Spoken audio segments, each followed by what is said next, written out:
Welcome back to a D&D session like no one's ever seen it before for a D&D campaign because we're cultists. And we are trying to spread the word of our Lord and Savior, Versiopa. So our three heroes, one of them now with face, Juno can say hi. That's Juno. Hello. More cameras will follow soon. Have managed to get in contact with their patron and found out shortly after that some sort of portal has opened in the temple of the Wild Mother, corrupting the gardens and releasing a demonic entity. But they didn't really care about that and wanted to skip town, booking passage on the Silver Wave, captained by Captain Jonas. But they've still got 2 days left until they depart. Which means got some time to fill, people. What Also, are y'all's plans? Can we just draw attention to the fact that Millie described us as heroes with a question mark, and I was like, "Huh, is that really fair? We're kind of heroes." And then you pointed out the fact that we found that there was a demon in the town, and we're like, "Yeah, this isn't our problem." And all of a sudden, it all makes sense. Also, in your first ever outing, you did kill 2 innocent civilians. It To be depends fair, I on think how we you mostly define kill innocent. we mostly kill innocent civilians by that measure. I don't think the other cultists are innocent, but I mean, well, the cultists were self-defense, and the hunters were trespassing. the other that's a cultists stretch. might have That's been a stretch. Innocent. They invaded my personal space. Well, So then you back to invaded the their point. personal space with a hammer.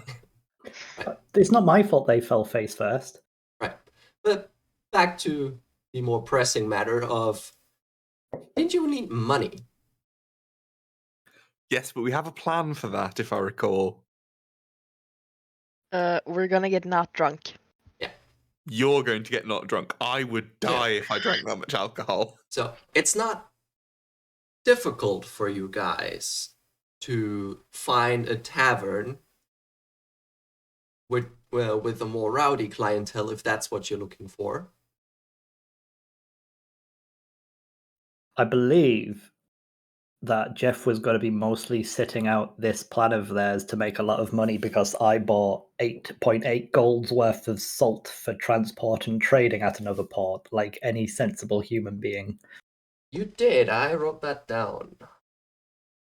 2.2 pounds. 2.2 K pounds. For almost 9 gold is what you bought.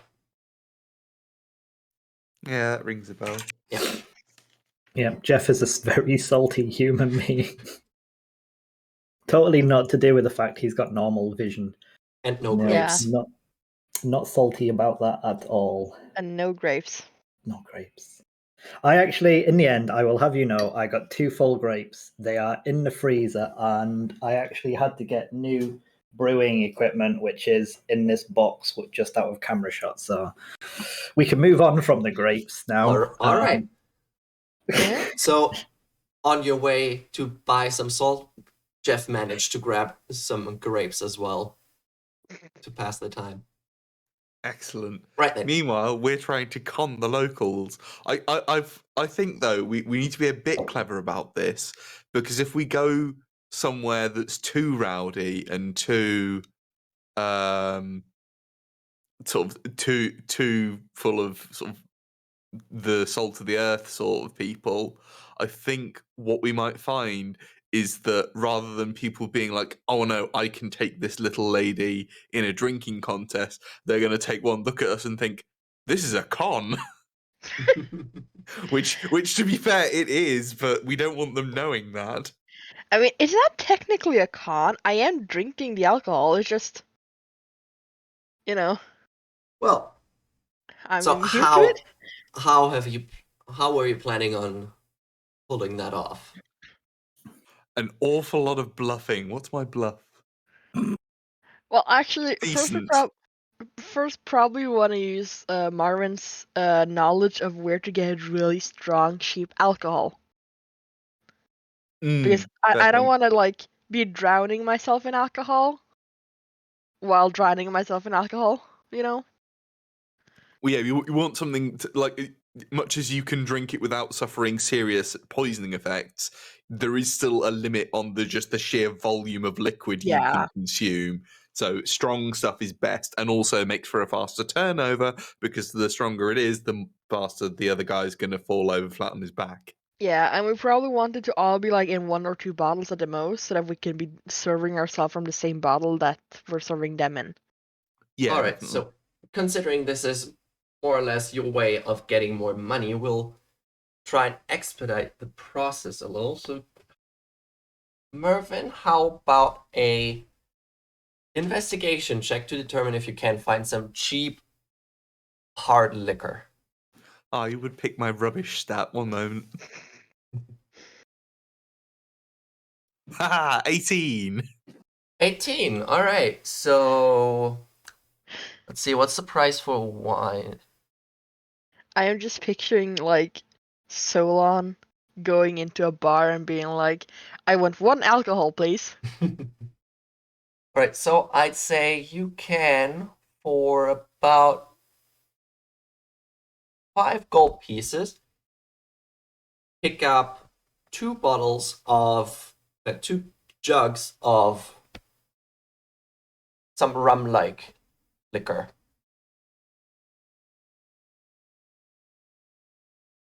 Okay, I wrote rum in quotation marks. Yeah. Do I even have? Oh, I do actually have enough gold for this. Okay, I will mark that off. I would like to buy the rum liquor, please. All right. 5 gold it Uh, is, and 2 jugs of rum you get. I have to admit that I would actually not be able to drink the rum, even if it was really weak, because I've had rum and I can't stand the flavor. Thankfully, Good you rum, are that's not fine. Solon. Yes. But Solon is pickier than me.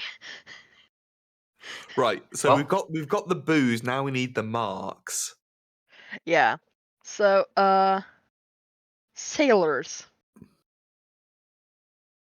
Yeah, we need people with more ego than sense. Yeah. And more money than ego, So if we can. probably not sailors. Now, it depends. Like, there are some sailors that are very like, I am better than you land dogs kind of thing. Like, We want the sort of people that you can find like playing poker and arm wrestling. all right. So I know that you won't have much issue with this probably, but I'd like an insight check. Yeah, let's make it insight. So to determine if you what kind of establishment you manage to find, where you end up. Can someone make that check who actually has a wisdom score? Because I do not. That would be Solon's job then. 23. 23. Woo, 2 for 2. All right. So yeah, we've got you find the ox hoof, which is a very, let's call it, rustic establishment full of hardworking people. Like you see some farmers or some miners, like, or dock hands, all people that are hard workers or physical, which do a lot of physical work and just want to get drunk in the evening without a care in the world.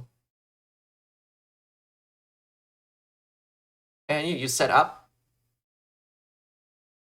You set up on a at a table. Put the 2 bottles down, and then you're trying to gain the attention of those folk. So I guess that would mean I need a persuasion check. Well, depends on how we're doing it, I guess. Like if No, no, we're no, like no, sitting no. and arguing.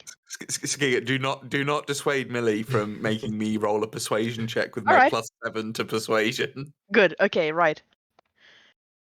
Yeah. I'll shut up then. Well, no, I regret all of my previous statement. I rolled 8. Rolled an 8. All right, let's see how No. drunk are these people. Let me roll for them. I mean, technically, you crit failed that. Yep. Well, it is a skill check, and you cannot crit fail a skill Yep. check. Good. So crit success and crit fail only work in combat, only on attacks. But yeah, even though they are very drunk and don't seem to be the smartest types, there's only like 2 or 3 people that take you up on your offer, and after that, because the others watched you, no one's interested anymore because Solon doesn't show any signs of, well, getting tipsy at all, which means they catch on onto what you are trying to do. Let's see how much how much money these first guys bet you. You make 2 gold pieces back, but you still have one of the bottles left over. Like 1.5 bottles left over for you to do whatever you'd like. So what you're saying is that we can find another bar and try it again.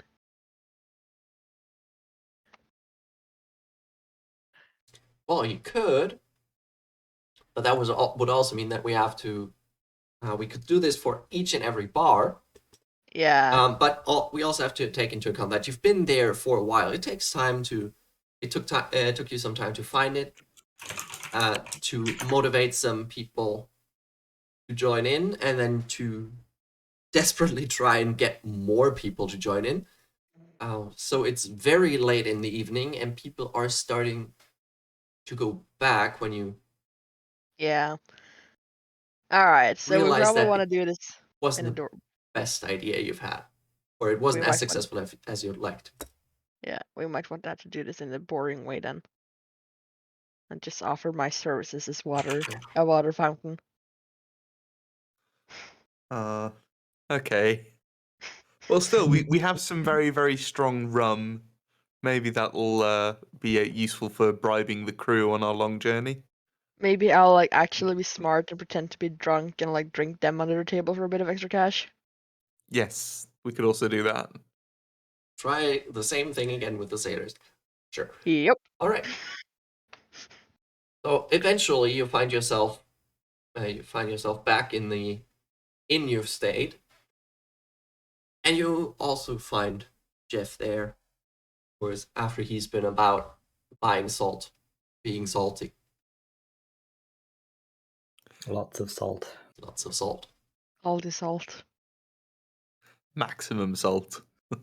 Jeff, Well- how was your day? I hope it's gone better than ours. It was very salty. Mm.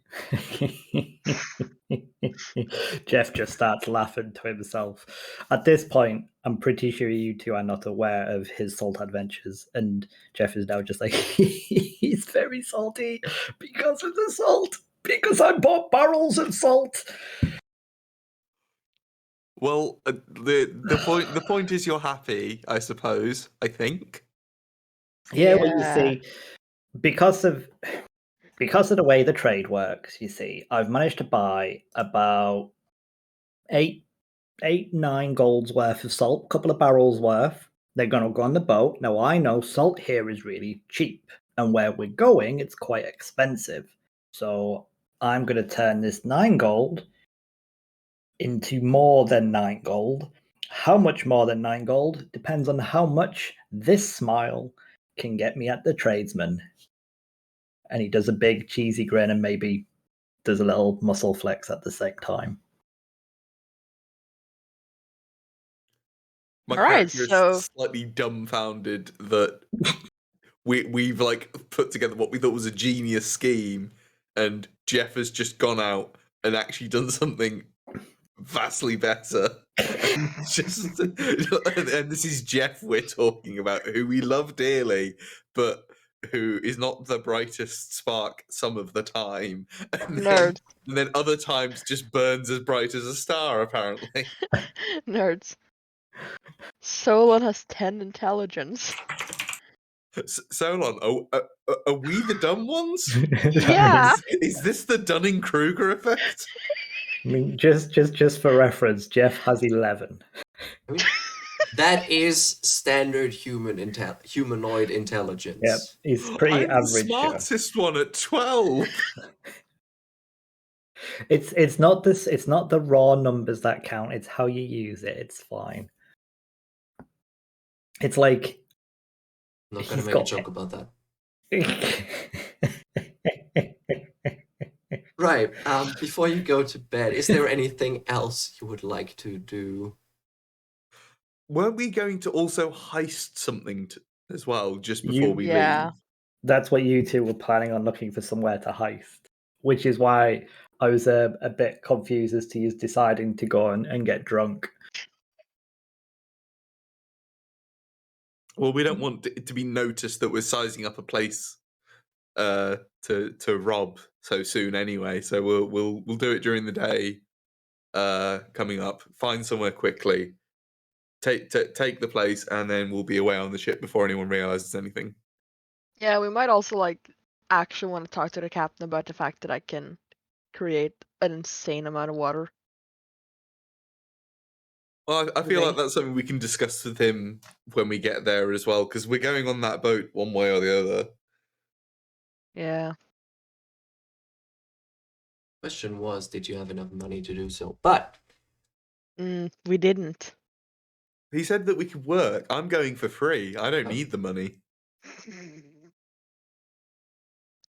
all right then. So you take your long rest, regain all your hit points, which you didn't lose. You didn't spend anything. So the next morning comes, and you've got exactly 24 hours before the ship sails off.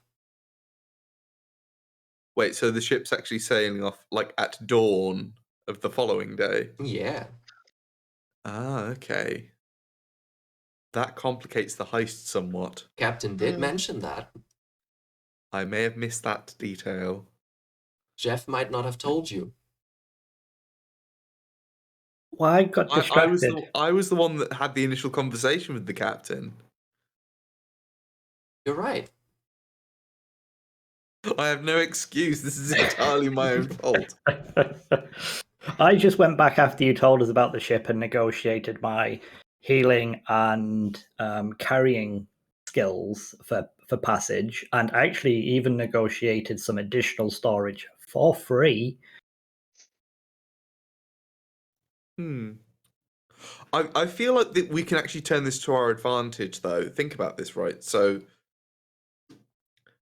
if we're going to pull this off, we have to pull it off at the end of the day. And if I'm right, Solon has a spell that can compel someone to do something fairly simple. Yeah. And the plan was to convince a shopkeeper to just go home for the night and sleep, and then we can just rob the store, which is going to be easier anyway if they're actually basically leaving the store at the normal time. We can just then sort of, say, hey, go. You don't need to Go lock home. up. We'll lock up. You go home. You go sleep.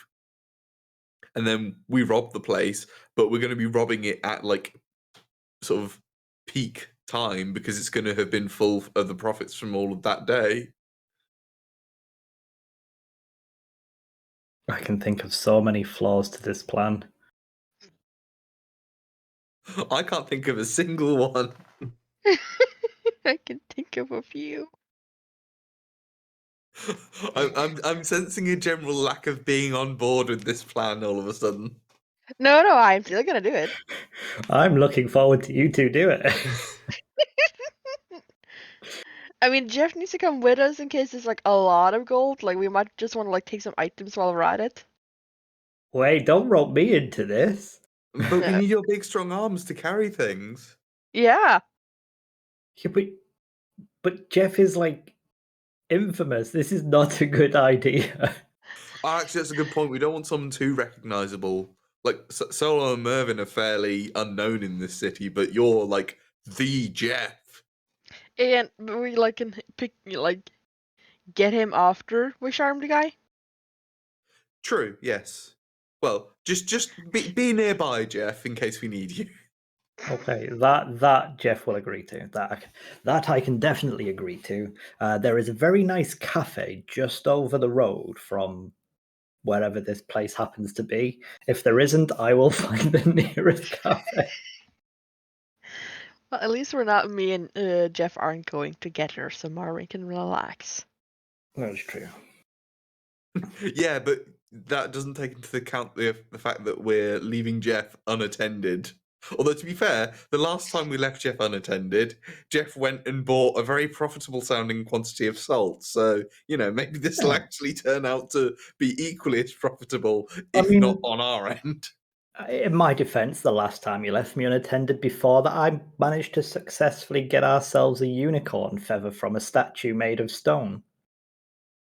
I think that's technically a Pegasus feather, or not a unicorn feather. Yes, it was. Cough, cough. Also, I Pegasus. don't even think you did that on purpose. Beside the point, he succeeded. Oh, moving on. Okay, yeah.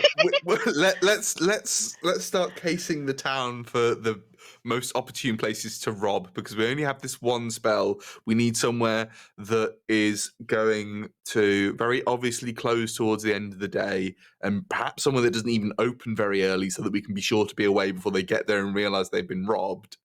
And we want somewhere where it's only one person in the shop. Mm. There is a chance that you could potentially coerce Jeff into joining you, is if you decide you want to hit up a blacksmith's. Because Jeff just so happens to be exactly 6 foot tall, and he might be quite beefy, but so are most of the local guards, and for all I know, they might have a full set of armor there. That's just my size. You know what? That's actually a good point, is robbing a blacksmith. Because I'm assuming the boat is going to leave quite early in the morning. So we walk up to a blacksmith. We convince him to just go home for the night. We get Jeff the armor. We take all the shit and we leave to the boat. Okay, yes, I'm on board with this. I say we prioritize blacksmiths if we can find one that's got what we're interested in. You said you wanted full plate, right, Jeff? Jeff will accept anything that is better than what he's currently wearing, because although I am very happy with my current set of chainmail, it is a little bit old and I can't make it very fancy. I have to literally tie like my holy symbols and hang little sticks of incense to the side of it to try and make it look slightly religious, and it's not very good because it goes under the clothes. I want something for over the clothes. I will gradually become a space marine. I love Space Marines. Or actually, no, this would be more an Age of Sigmar thing, wouldn't it? It would be a Sigmarite. This is Operation Make Jeff a Space Marine now. Operation Space Marine.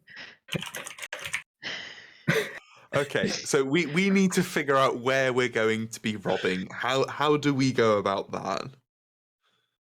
Well, I'd assume if it's still a decent time, we can just start asking people for where where good blacksmiths are.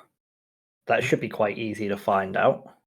Skilled blacksmiths with scummy behavior would be best. Well, we're in a small human town, so I would assume almost all blacksmiths, unless it's like the local lord's chosen or something, are probably just going to be a normal blacksmith who probably deal with horseshoes and guards armor and the odd adventurer. This is where we end up like the Walmart of blacksmiths, and there's like greeters on the door and everything. This is Millie now sat thinking, how can I fuck this lot over? Oh, I'm always thinking that. I was worried about that. I wasn't.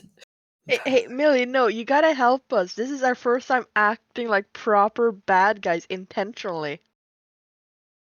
Without being ordered to do so. And law enforcement exists, so what's your point? Yeah, exactly. I mean, Well, that's not relevant because we're not going to get caught. can't Yeah, we're law totally not getting law caught. enforcement not exist for a little bit? Only true villains get caught in stories like this. People like us get away very, very skin of our teeth, possibly half dying. All right. Then this is gonna be Operation Space Marine, and the prologue is gonna be the funeral of Jeff. Wait, I just realized Blacksmith's open early. We can go to the blacksmith, grab the stuff, and then go to the boat after just charming them into giving us stuff. We don't even have to send them home. We just take their stuff and go. I'm pretty sure that's not gonna work. And that's not even Millie being a strict DM. We're a town of adventurers. They're probably used to someone trying to swindle them out of gear. Talk the prices down. Yeah, give us it. We're better off just robbing the place. Yeah. So, the one thing that we won't get around is finding a target. So I won't make you roll for it because there are blacksmiths around. It's easy enough to find them. You just have to ask some locals. And most of them are are willing to help you. So you do find multiple blacksmiths, like 4 or 5 blacksmiths, one of which is an armor smith. The others are more like your typical, your town's blacksmith that does horseshoes and nails and some other tools. Okay, well, the armorsmith sounds like a likely target because they're also catering to adventurers. They stand to also make more money for themselves. Yeah. I would like to use detect magic on the store before we go about this. All right, so your target will be the blacksmith, the armor or weaponsmith. Yep. All right, so you go there. It's a stone building. The outskirts are, more towards the wall, because this city is actually walled in. And you can cast detect magic. Yeah. And you will find that there's nothing magic around you. Perfect. Good thing there is nothing to protect him against charm. It's a blacksmith. He doesn't have much in terms of magic stuff. It's a blacksmith that works with adventurers. I just had to make sure. Yeah. I feel like protection against charm magic would be one of the first things I bought if I was running a store in an adventurer's town. This is where it turns out the blacksmith is an elf and it doesn't matter anyway because they're immune to charm magic. Don't give Millie ideas. No, the blacksmith is a half-orc. Okay. You do know that much because it's an open forge. And you can clearly see him working away on a short sword currently. This might be one of the few times I meet someone a little bit bigger than me. Yeah, actually, he's a few inches taller than you. You probably wouldn't be impressed with Jeff then either. No. No, that's in terms good. of broadness, they're pretty similar, actually. He uses his hammer for metals. I use my hammer technically for metals. I mean, the people are normally inside the metal, but it's still used on metals. I just thought of something stupid that we're not going to do. Let's charm the blacksmith to come with us on our journey. No. We could befriend No, it only lasts 8 hours. Like, they'd wake up on a boat and be like, why the hell am I here? And it's a half-orc that knows how to swing a hammer. We've seen firsthand the damage that someone who knows how to swing a hammer can do. So in all fairness, I don't know what a female orc looks like, but it might look like Jeff. What? No, No. for so many reasons. For a start, orcs normally have snouts. And tusks and pointed ears The and females too? different coloured skins. Yes. Yeah, Oh. there's not much in terms of differences between male and female orc. Ah, okay. Oh well. They are huge, green, muscled creatures. Alright, so we can't sacrifice Jeff to get our personal armor maker. No. Okay, so the plan is that at the end of the day, before they shut, we go in, we charm them into just leaving early and leaving the place unlocked so that they go home to sleep. We rob the place, get our stuff on board the boat, and we leave on the boat in the morning before anyone has a chance to find us and stop us. Yep. I've asked an actual thingy question, but it can be answered in chat. A color associated to Versiopa does not exist. Cool. Unless rot is a colour. Yeah. Like icky green. So the plan is wait till Assuming next everyone's on morning. board. Wait till next morning. Go to the blacksmith, charm him, get stuff, get on the boat, and leave. Yeah. Right. So we won't play all day, the whole day. But is there anything that you want to do while you wait for that to happen? Anything specific besides getting food, sleeping? I feel like that first bit was aimed at Jeff. No, actually, Jeff does actually have a plan. He would, because he's obviously spent the day doing salt and obviously he's gone to eat and stuff. He's still a little bit unnerved by the powers that he's coming into, so he would actually like to go in to do some proper meditating and praying and reading through the book and adding his notes to the outside of the prayer book and whatnot. And maybe once that's done, because he didn't get an answer last time, maybe start to look at one of these two other. Actually, no, he's not going to look at the other books. That's a stupid idea. He's still unnerved by them, so he's just going to go do his own praying stuff and keep writing his notes in his book. Okay. So,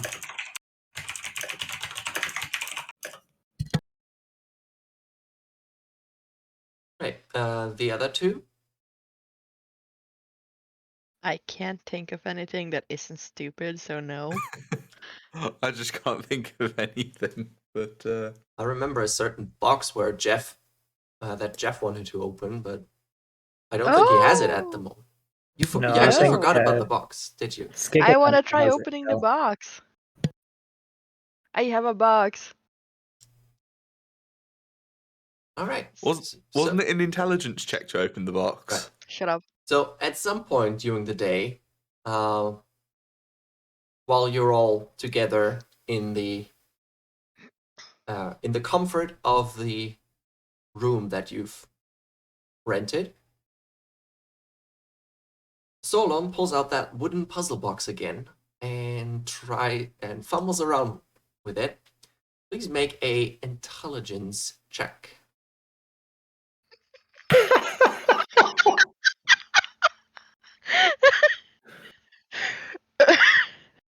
What is it?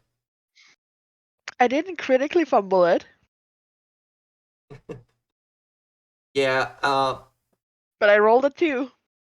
same as before, same as always. You just can't wrap your head around how this thing works. If anything, you've forgotten how to get past the first bit. Probably, yeah. Can I give it a go? Yes. Right? Go I ahead and rolled a try. 17. All right, so you're getting way further ahead than Solon. And you're pretty sure that you're very close to solving it, but then you hit a dead end again. And you just can't quite. You're so sure that you're almost there, but at last didn't quite get it. It's totally going to be a DC 20 box. Like, this would be a perfectly reasonable challenge if it wasn't for the fact that we have 1 point of intelligence bonus to go around all three of us. Just need some good rolls. Like, literally, I'd have to roll at least a 19 and you guys have to roll a 20 for this to even be possible. Oh, there's That's one more. assuming it actually is a 20 bucks. I did tell you that I will allow each of you one try per day. So, Do you want to come and bug Jeff? I will leave that up to you. If anyone's going to roll a 20 on this, it's going to be Jeff. I've had a lot of good rolls recently, so I don't see a base intelligence roll. But you know what? So you come, you knock on Jeff's door. I open up, I put my prayer book down. I was like, guy. The box. Sure. Let's have another go. I felt like I was so close last time.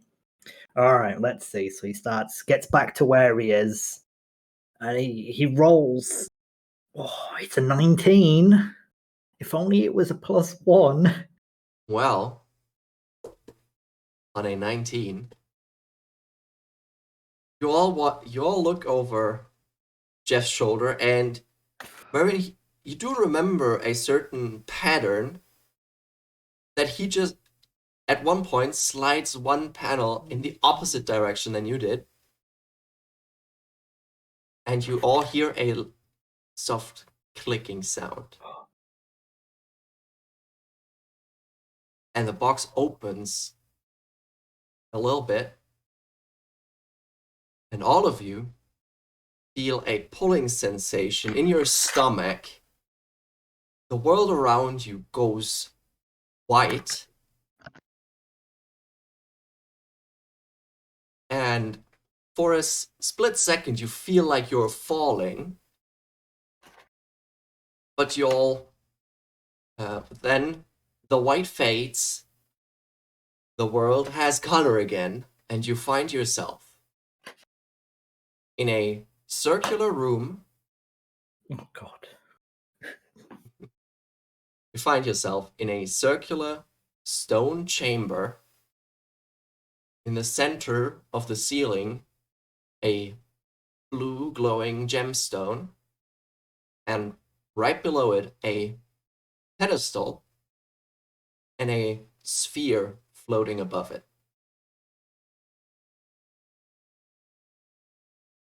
Is it all of us? All of you.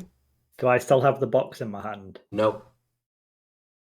But okay. So Jeff has his hands as if he still had the boxes, and he's like,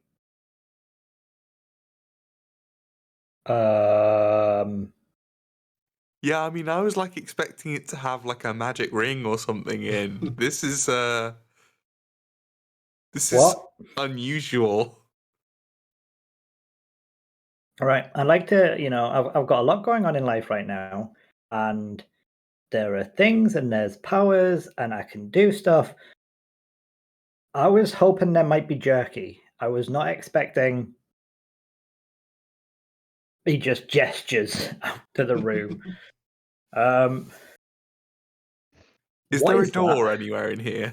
Yeah. Have a good look. I'd like to take a look around. So Right. apart from this pedestal with a floaty orb thing And a in the stone room.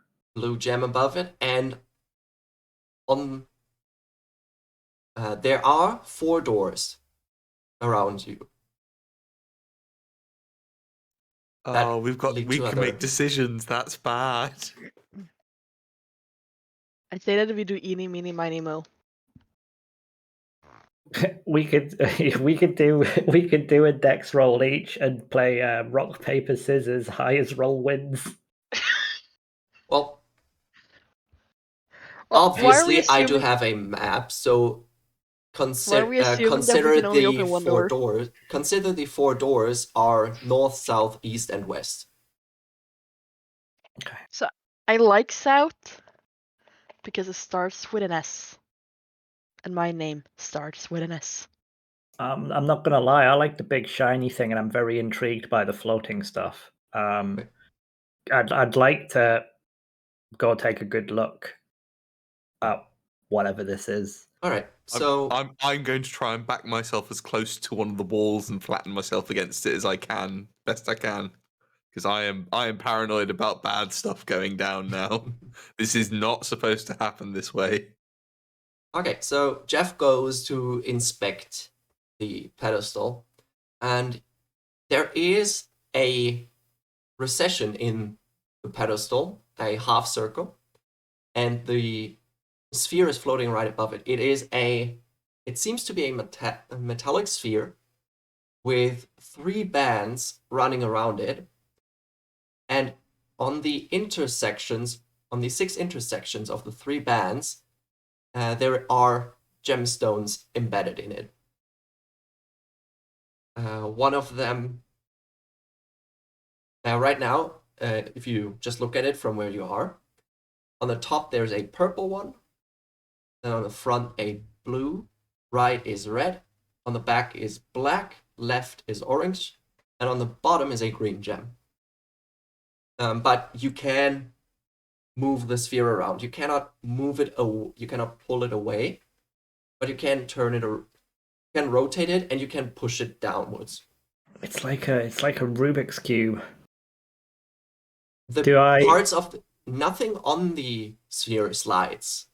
The sphere is completely static. Oh. Do the doors have any distinguishing features, or are they all identical doors? They're identical wooden doors. Can I cast Detect Magic? Actually, never mind. This entire place is gonna reek of magic. I am, however, going to do my sniffing of the air and use Divine Sense. Right, Divine Sense makes you sense. Basically, I can smell good and bad, and if there's things like celestials, fiends, or undead, I know what it is within 60 feet. You do not sense any of those 3 things.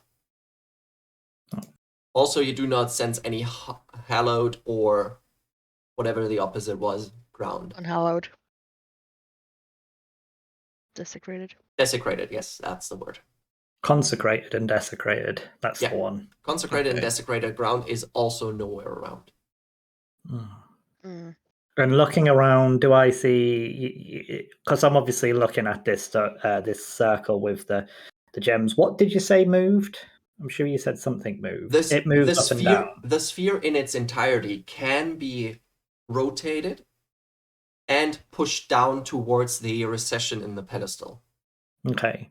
And just for my own, so there were, the top had purple, Yes. the front towards me had blue, the right was red, the back was orange. The back was black, the left was orange, and the bottom one is green. Are they lined up with any doors? You can make them line up with the doors. Okay. I look at everyone and I'm going to trust in the luck. I'm just going to straight up say it. Try rotating it so that the blue gem points at the ceiling. But the green is at the bottom.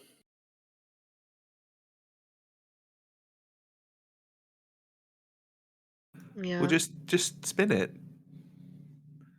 Yeah, Actually, in we that should try case, pushing it down. I'm going to use the age-old decider of, I'm going to make whichever D4 I roll, going from blue being 1, right? Whatever number I roll, that's going to be the color that faces north, because Jeff has got by on being lucky. So we're going to actually play to that, because Why not? So Jeff just looks at it and he goes, rotate, touches it, nothing happens, I'm assuming. No. Okay. I'm assuming this is how he realized you can rotate it and move it up and down and spin it on the spot, but that's it. Mhm. Okay. So in that case, he makes it so red is pointing north. And it's at that point where he realizes it can move up and down, that red's pointing to the northern door, that he actually pushes it all of the way down. Just because he's investigating. He's not purposefully trying to do it. He just sees what happens. Okay. So you make the red one point to the north, or what we specified being north. You push it down, and every one of you feels a sharp pain in your brain. Please all make a DC 12 Constitution saving throw. Oh, that's the first time I told you about the DC of a save, actually. 17. Oh boy. Right, you're good. 21. 14. You're all good.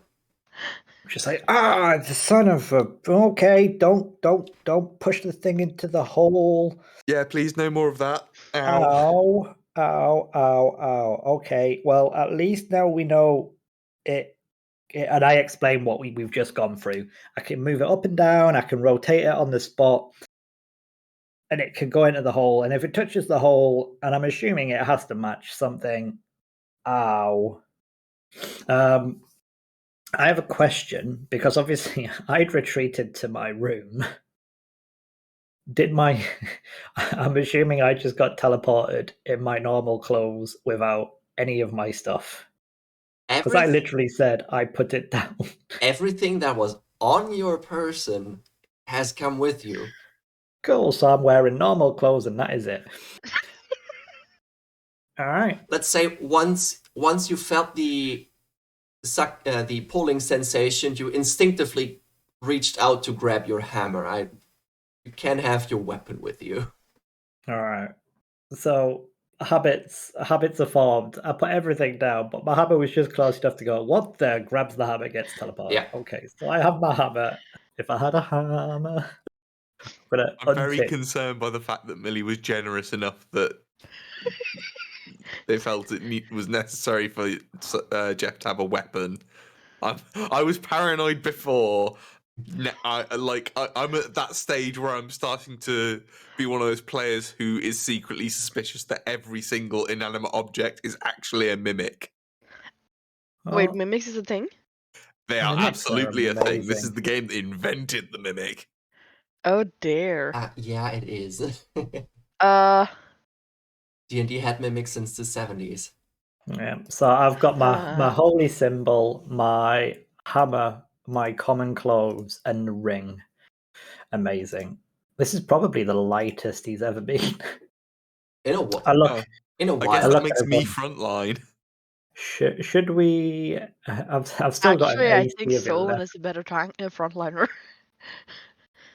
I've got an AC of 11 still.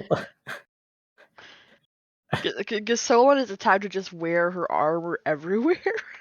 Oh. See, at least this is one of those. This is why in loads of D&D campaigns, people just don't take off their armor, and I just refuse to do that. I'm like, no. Jeff is going to bed. He is sat down with his book. He has took his chainmail off. It is down with his hammer on the side. He's just in his comfy clothes because he's getting ready for sleep. All right, and you have all the tavern, and I give you all the respect for it. It's great Solon that you do has that. her armor on because she's very loyal to Versiopa, and she considers her armor the holy garb, like her priestly garb. So she's gonna be wearing armor to noble parties where armor stands out.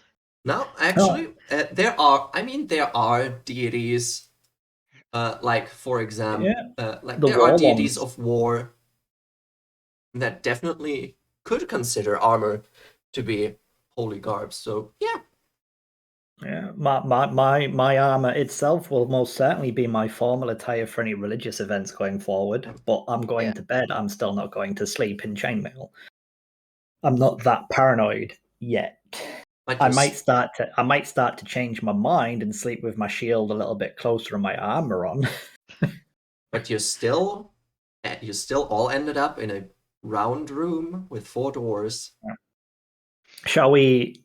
Unless either of you two can figure anything else out about this thing, because I'm not willing to try and just push that down again. Because ow, that hurt. I think we should have a look around. Mm. I suggest that we pick a door and we peek through the door. S for Solon, so south. Okay. I mean, it's as good a line of reasoning as any that we've got at the moment. It's been a while, but it's two-handed hammer time. Let's go prod open some doors. Speaking of prodding, I have a question needs answering, and I don't think Millie wants me to say it out loud. I've seen, and I don't know what you're talking about, but What? Pentacles, maybe? There's that too. Right. So you want to pick it? You want to peek through one of the doors? yes, Which one? the south one, I think it was. The Yeah. south We're going- one. Okay. Hmm. I need to look up one thing real quick. If you're going that way. No, wait. It's the one. Oh, right. So you, which one of you peeks through the door? I may be without my armor, but I'm still going first. All right. So Jeff, We have a volunteer. as you peek through the door, you see before you a square room with, well, with a dirt floor and some pebbles strewn around, and on the opposite side, another door. Are the pebbles by any chance red? No. And the room is approximately 45 by 45 feet, which is Quite a big room. 13.5 meters, I think. Yeah, that's a big room. That's quite big. By the way, the round room you were in before had a radius of about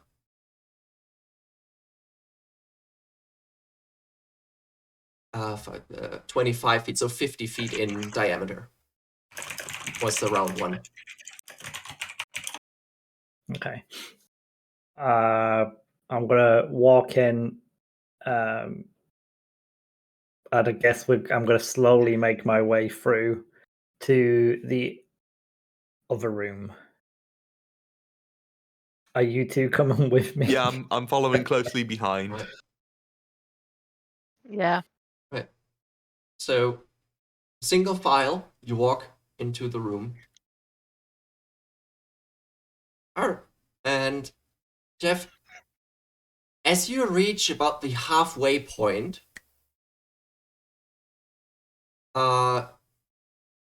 you know your nose starts to hurt badly as you walk face first into some kind of invisible thing blocking your way. Ow. What now? Just like start prodding it with a hammer, and I'm like, there's a wall here. If Is I it glass? I don't know if I give it a bit of a hit with my hammer. What does it feel or sound like? You give it a hit with a If hammer. Jeff is going to swing his hammer, I'm going to literally dive away from this. Yeah, No, it's same. not like a swinging of the hammer. It's just more like, you know, if you're on a table and you go, is this wood or is it metal? And you kind of just yeah, tap it with, but you like wrap if it there's with your nothing knuckles. there, sometimes you just like swing it way harder than you're expecting. No, So I know it's there because I could feel it. I just felt it with my face. So yes. you swing the hammer, and all you hear is the sound that your hammer makes on its own. So it does. It hits something and It hits stops. something and stops, but the sound, you don't hear anything besides the sound of your hammer. So it's like it just stopped. It didn't hit anything. There's no sound, just a kind of slight. Well, you don't even really make any noise when you're just tapping something. There's no whooshing of air or anything. So it's just. But there is vibration in what you hit it with, so All right, I Yeah. turn around and I'm like, this is obviously magical. Now, I'm not good at the magical things. You two are definitely the magical people. What is this? I have an idea. You said there's pebbles all over the floor, right? pebbles, yes. Okay. Both. And there's apparently this invisible wall. Does that mean that we can see a line in the pebbles where the wall is separating them? You don't. Okay, I would like to go up to the wall so that I can touch it and basically run my hands down closest to the floor until either I reach an edge of the wall before the floor or I can sort of find where the wall touches the floor. Yeah, you run your hand down the wall, and yes, you find a spot where it touches the floor. Okay. For reference, there's no gravel on the floor. It's just single pebbles strewn about on a dirt floor. Okay. So it's not all rock. I'm just going to follow the wall to one end, running my hand along it, and then Mhm. unless there's a door or something along the way, and I get to the other end, I'm going to go all the way back to the other wall. That's what I'm trying to do. Well, I was going to say I'll go to the other wall in the same vein. So you split up and run your hand around the wall, and it's smooth for the entire length. Are we sure this isn't just like a really good mirror that just doesn't reflect us? Well, Well, I mean, a mirror would smash or crack or make a noise. The fact it show the doesn't make a hammer. noise is the weird bit. Also, when you Definitely. entered the room, you had the door open, the other door was closed still. Okay. Let's just try all the other doors. Yeah, this room's clearly a dead end for now. Yeah, there's 3 of us. We can check the 3 doors all at once. On the way out, can I kick a pebble at the invisible thinginess? Yeah, you can. It just bounces off. Grumble. Okay, so mundane pebbles as well. Mm. Okay, so south room, magical, invisible, soundless mirror. So now we need to head back into the room with the orb of sparkly doom and try the east door this time. Right, so you go to the east door this time. And you open this one.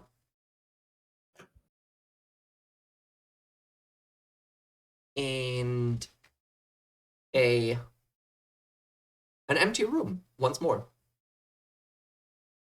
Although, make a perception check. All of us or just Juno? Well, Jeff's opening the door, so I rolled a 19. you hear something skittering around. You don't see anything just yet. Oh, by the way, rooms are dark. I Totally forgot about that. There's no I take a windows. bit. Oh, so I can't see anything. Yeah, If they're dark. technically, the round room, like the gem, illuminates all of the room. But you only see what the light passing by you illuminates in the other room. Totally forgot about your eye issue. Do one of you two have like a light cantrip or something? Mm. I think you underestimate what I'm Ah. about. Wait. Okay, so I step back from the Haha. Candy Floss portal, and I'm like, I pull the door to, I'm like, it's dark in there, and I could hear something I slithering. don't know how to pronounce this word, and I don't know if that does the trick. Thaumaturgy. It I does give up. not. Okay, never mind then. Thaumaturgy can be used for a lot of things. It doesn't provide light. You can use Sad. it to light candles or torches. Which we don't have because we don't normally have this problem. And I'm normally carrying stuff with me. Like a lantern, which we also don't have. Which we could light if we had. Which is currently strapped to my backpack, which is next to my prayer book, which is on my bedroom floor where I should be right now. But no, someone had to come and interrupt me to play with a box. But anyway, so I close the candy floss portal and step back into the pit of heavenly hell. Right? No. Which contains the orb of sparkly doom. And I say to these two, it's dark in there, and I could hear something slithering. Skittering, not slithering. Skittering. I could hear stuff skittering. Now, skittering normally means spiders. I don't like spiders. Yeah, don't I like vote we Rat. never open that door ever again. Solon wants to see what's inside. Because Solon has eyes, I can see. Sort of. Yes, she has. And Okay. armor as well. So you And open armor. So you open the door and try to peek in. Give me a perception check. Oh dear.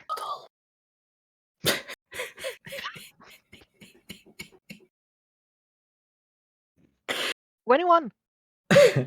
21. Nice. 21. All right, you do spot something in the distance area, or around the center of the room. There seems to be 3 small-ish. Oh no, actually, they're pretty big, like dog-sized creatures. If I had to describe them, they look a bit like an oversized armadillo, with a slight orange tint. That's all you can see. Oversized armadillo with. Does Solon have any idea of what that could be? Maybe she's seen it in a book or something? Solon can make a nature check if she wants to know if she knows. 15. Nope. Never seen anything like it.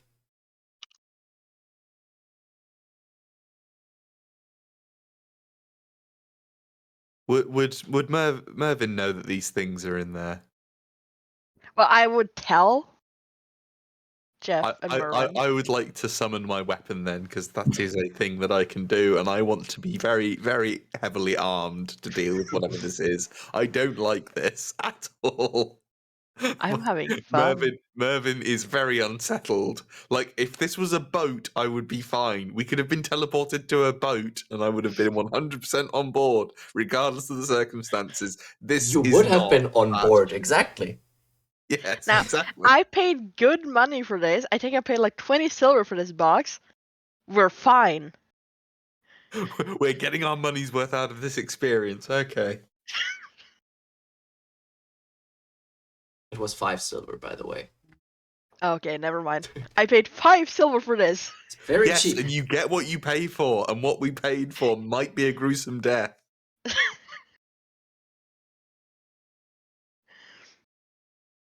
Well, you're still in the blue glowing room. Well, Solo's gonna check the north door since Jeff has useless human eyes. Alright, so you check the north door. Oh,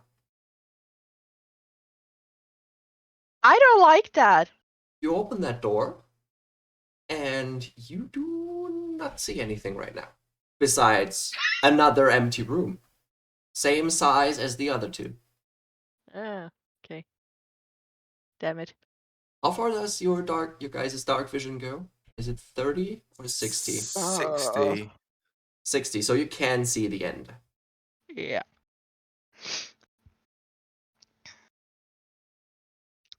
Oh damn! So much of showing Jeff's human eyes, huh? Okay, I'm going to try and be brave and get a hold of myself because this is embarrassing. I've been through lots of worse situations. I want to check the west door. All right. And this is the one that the roaring dragon comes out of. Are you doing it with some energy? Are you busting the door open, or are you also just No. opening it and peeking through? Stealthy little peek. Right, stealthy little peek. You look in, and this room is different. Insofar as there is a pillar in the center of the room, and every surface seems to be covered in oil. Did you say that I can lead torches with the spell that I cannot pronounce? No.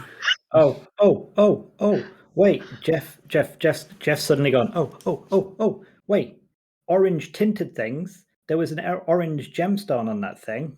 Maybe we point the orange stone at the east door instead? Wait. Left is orange. Right is red. I pointed, so left. Yeah, so orange wasn't pointing at that door when we got shocked. Mentally prodded. Mentally penetrated. Yeah, okay. All right. Okay, I follow this. It's worth a go. Okay. So I'm hoping Solon's slightly evil glint while she looks in a room full of oil and sly smile fades from her face, realizing Jeff might have had a good idea, might have had a terrible idea. Wait, is the oil black? It is. That wouldn't work because that's the west room. Black was next to orange. Is orange on the opposite side from red? On the orb. Yes. I'm gonna set the room on fire. Because fire is red. So you try and light the stuff with your thaumaturgy cantrip. The thaumaturgy cantrip is not to be strong enough to light a whole room on fire. I'm sorry, but there are limits to some of the to some cantrips. Yeah, I was just thinking because it's oil and oil catches fire quite easily. Oil actually doesn't. Oil is surprisingly difficult to set fire to. I just realized if it's full of oil, it's probably full of burnable gas that can explode. Well, luckily Why that do you doesn't guys seem let to be the Solon do case. things? Well, you just did that on your own. You didn't even give Jeff a chance to start turning a ball. He just started walking towards the back of the orb, and I just heard you mutter something and then go, "Aw." And I just stopped. Jeff just stops, turns around, and goes, "What did you do?" Well, clearly nothing. As proof nothing happened. Okay, but we might need this room later, and we can't use it if it's on fire. Let's save the room being on fire as like a backup plan. I'm not saying that it'll become completely useless, but let's exhaust all of its usefulness of it being not on fire first. Okay. Does the pillar in there run all the way up to the ceiling? It does. The ceiling's about 4 meters high. Okay. I don't want to step in there because if I get oil on me, I'll be all slippery, and that will be a problem for dealing with everything else that might be down here. The ceiling Or is wherever also this covered is. in oil, by the way. Oh, well, that.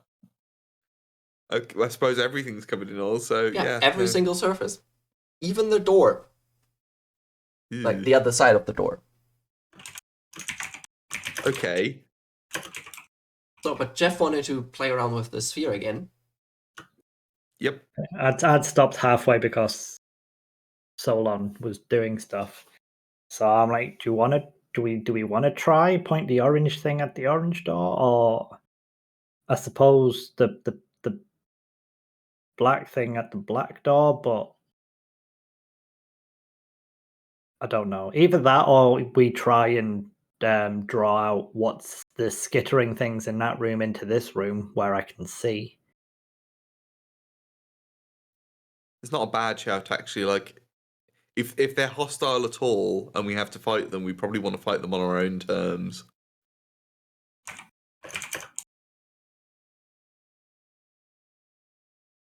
Yeah, maybe dealing with that room first will be our best port of call.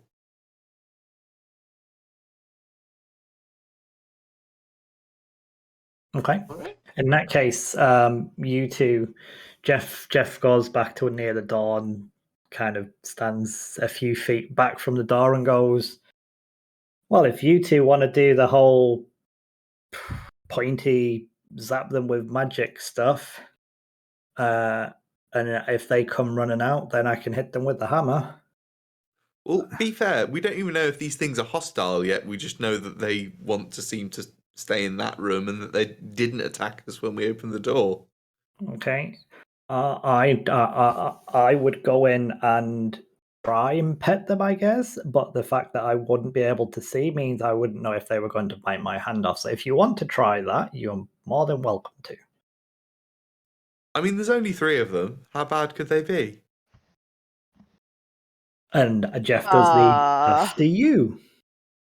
Millie they're just not made a face when I said that, and I don't. I just shrugged. Like the connotation. Yeah. If they're not friendly, just come running back into here and we'll help. Don't we have that teleporting ring?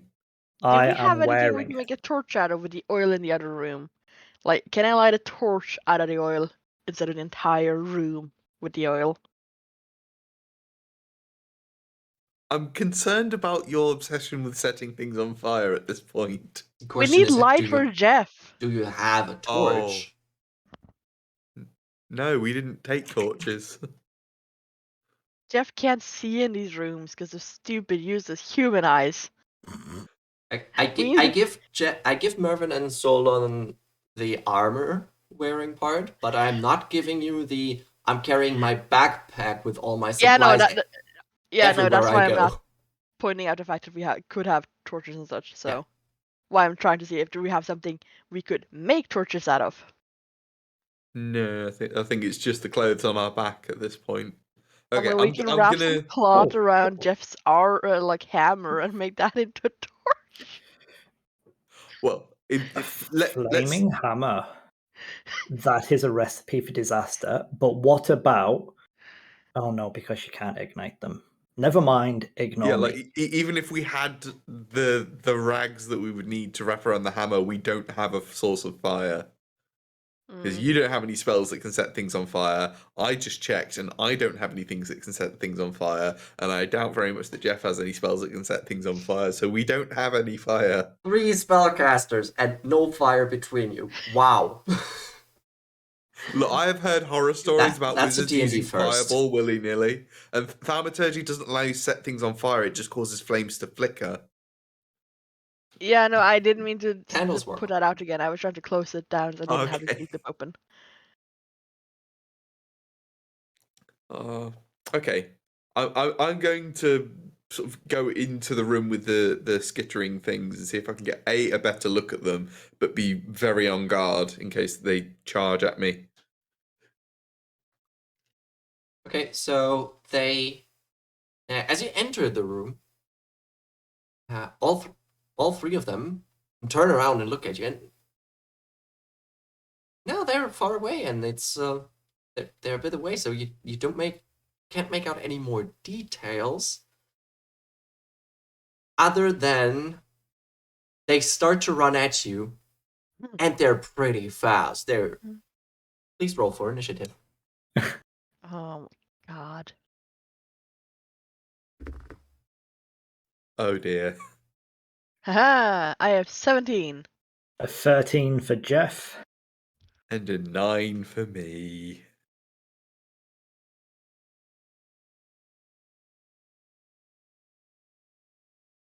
Right. So I just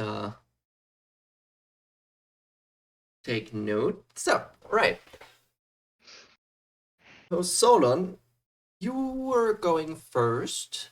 I'd say you are aware that they are running towards Mervin. So, what's your immediate reaction? Protection from evil and good. That's a spell. You want to cast it on whom? Merwin. Mervin. And what does it do? Oh, there it is. It's protected against certain types of creatures: aberration, celestial, elemental, fey, fiend, and undead. Oh wow. That's Creatures- a couple. That's a couple more things than I can sniff for. Yeah. Creatures of these types have disadvantage on attack rolls against the target. The target also can't be charmed, frightened, or possessed by them. If the target is already charmed, frightened, or possessed by such a creature, the target has advantage on any new saving throw against them. Alright, so you cast Detection from Good and Evil on Mervin. Yeah. That's an action. You have bonus action and movement. I don't think pulling him out of the room is counted as a bonus action. No, that would be a full that- action and your Because movement. I just thought of that. Yeah. So, no, probably just walking up to him Alright. to get ready. It's my creature's turn. And important question for Mervin, what kind of armor are you wearing? It's leather actually, and the fact that you asked that, I've had a suspicion about what these are, and I thought they were much more hardcore than 3 of them at this level. So I really hope I'm still wrong. But yeah, I'm wearing leather armor. Well, all 3 of them rush towards you, and they will try. Can I get an attack of opportunity against one of them, considering I was prepared for them to rush me, and I do have a reach weapon? No. You don't get an attack of opportunity when someone enters your melee range, unfortunately. There's a feat that allows you to do it, but Which is Oh, a I forgot. very Yeah, we good said last time. feat, yeah. Yeah. Very good feat, that one. right, so all 3 attack you, and the Solon, your spell does not seem to help at all. Eesh. Yeah, unfortunately, they are monstrosities. Detection from Good and Evil doesn't protect from that. Yeah. What's I didn't- Mervin's AC? Dear. Worst on the team at 14. 14. So the first one still misses by 1. The second one misses you. And the third... I roll like shit. So all 3 of them... Good, keep doing that. Yes. All 3 of them try and bite you, but you manage to pull your legs away 3 times. So please, Jeff, Mm-hmm. there's a Mervin tap dancing in a door frame, and 3 creatures attacking him. He's also pretty much blocking your way to get there. Okay. But it's your turn, and no, it's your turn. Trying to think what I could do with him where he is. Are they by the sounds of it, I'm stood next to the door, he's in the door, so these 3 things are nipping at his feet in the doorway, so they're within 5 foot of me. So Diagonal, yeah. Well, technically, you could probably position yourself in a way that you can strike at one of them. I'm not going to try and somehow finagle swinging my hammer between the door frame and Mervin. That is a recipe for Mervin actually getting hurt today. So I'm going to do something that is probably going to shock these 2 because they will have never seen this before. I'm going to cast Wrathful Smite on 2 of them, the nearest 2 of whatever these things are. Don't you cast Wrathful Smite on your own weapon? No, it is a 2 creatures. It is a wisdom saving throw. It is an actual spell. Yeah, I have Wrathful Smite open right now. It says the next time you hit with a melee weapon attack during this spell's duration, your attack deals an extra 1d6 psychic damage. That is not what it says that I've got wrote down here. Oops. Where have I copied in the wrong spell? That's what's happened here, isn't it? You might just have done that. No, if you click on Show Spell Description, it shows exactly that. I've just dragged it into my character sheet from the thing, and it has changed the text, so I had the wrong spell in my thing. Yeah. Right, okay, so No I now worries. have the actual Raffle Smite in my thing. It is a bonus action on myself. Mm-hmm.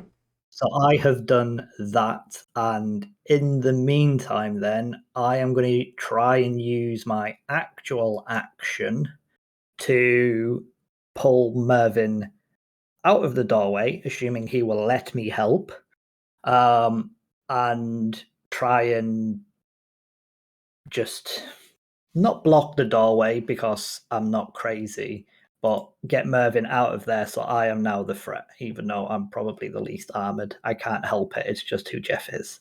All right, yeah. I'd say as long as Mervyn is willing, I'll let you, as an action, pull him out of harm's way.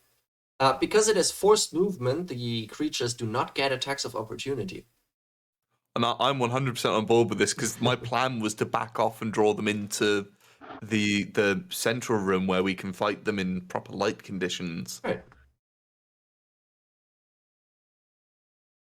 Right, that is Mervyn out of harm's way. Jeff has his action done, and you probably want to stay where you are, next to the door. I do, because I'm close enough that they have to come fully through the door. That I can hopefully try and use that to my advantage a little bit, but at the same point, it just stops all three of them bum rushing me the next turn. All right. So yeah, I'll stay roughly where I am. Which brings us to Mervyn.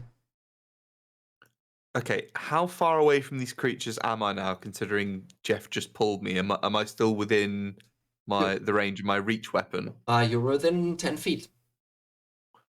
Okay, that is enough. Then Yeah. I would like to stab them. With your glaive. Make your attack. I rolled an 11 to hit. 11 to hit, that is not enough.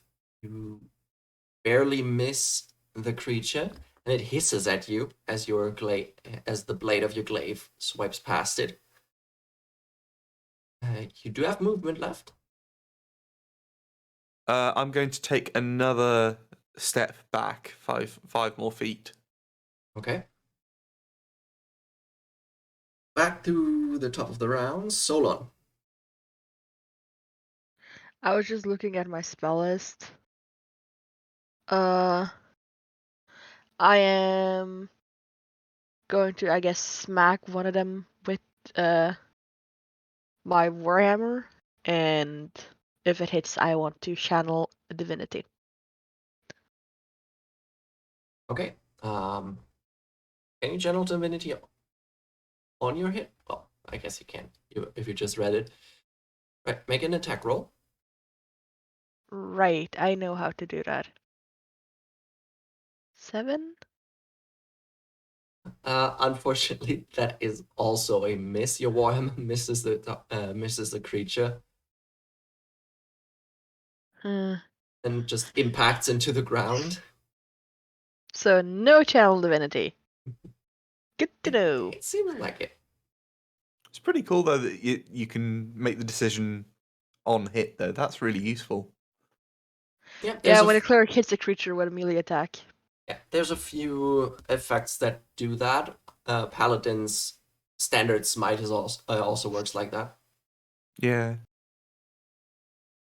But that's Solon's turn, and well, you've moved into melee range with at least one of them. Yep. So it sounds as though I'm half blocking half the door.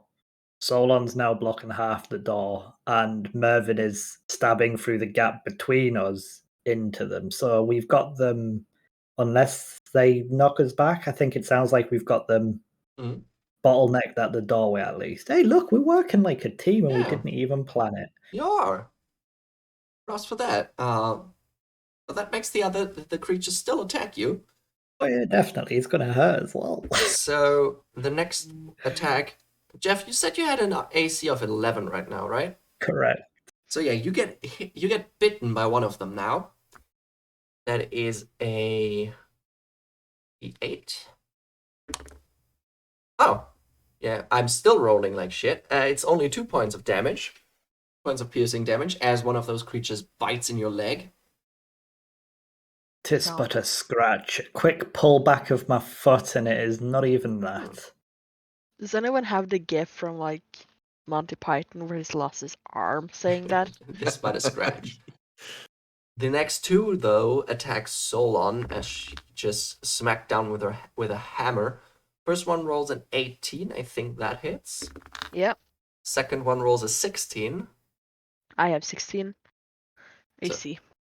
The first one is 6 points of piercing damage, and the second one is maximum 9 points of piercing damage. And what type of what armor do you have? Scale. You've got scale mail. That is that is known for being metallic. As these creatures attack you, as they hit you, rust starts to form on your scale mail.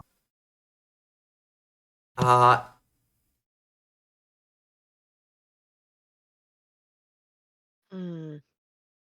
What ace? It's scale mail. Let's have a look at scale mail because that's important.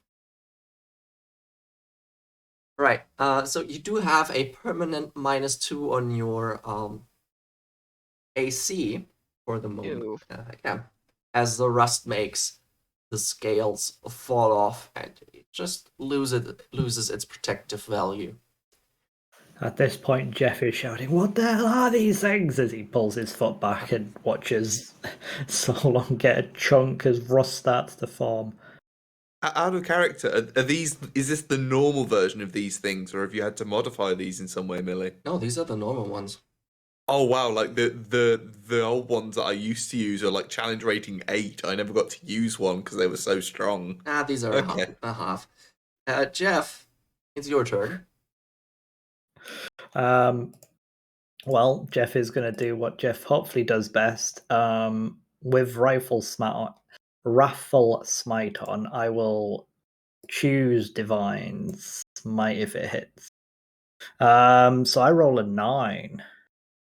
Plus. Or is that No, total? that's it. That's it? I rolled 9. That's the one of the Yeah, lowest we're rolls I've rolling done. awfully. I rolled a 3. So for 9 in total. Well, that doesn't work. It's the doorway, and I've almost just got bit, and I'm off-footed, and I'm not used to not having armor. So, yeah, no, that's it.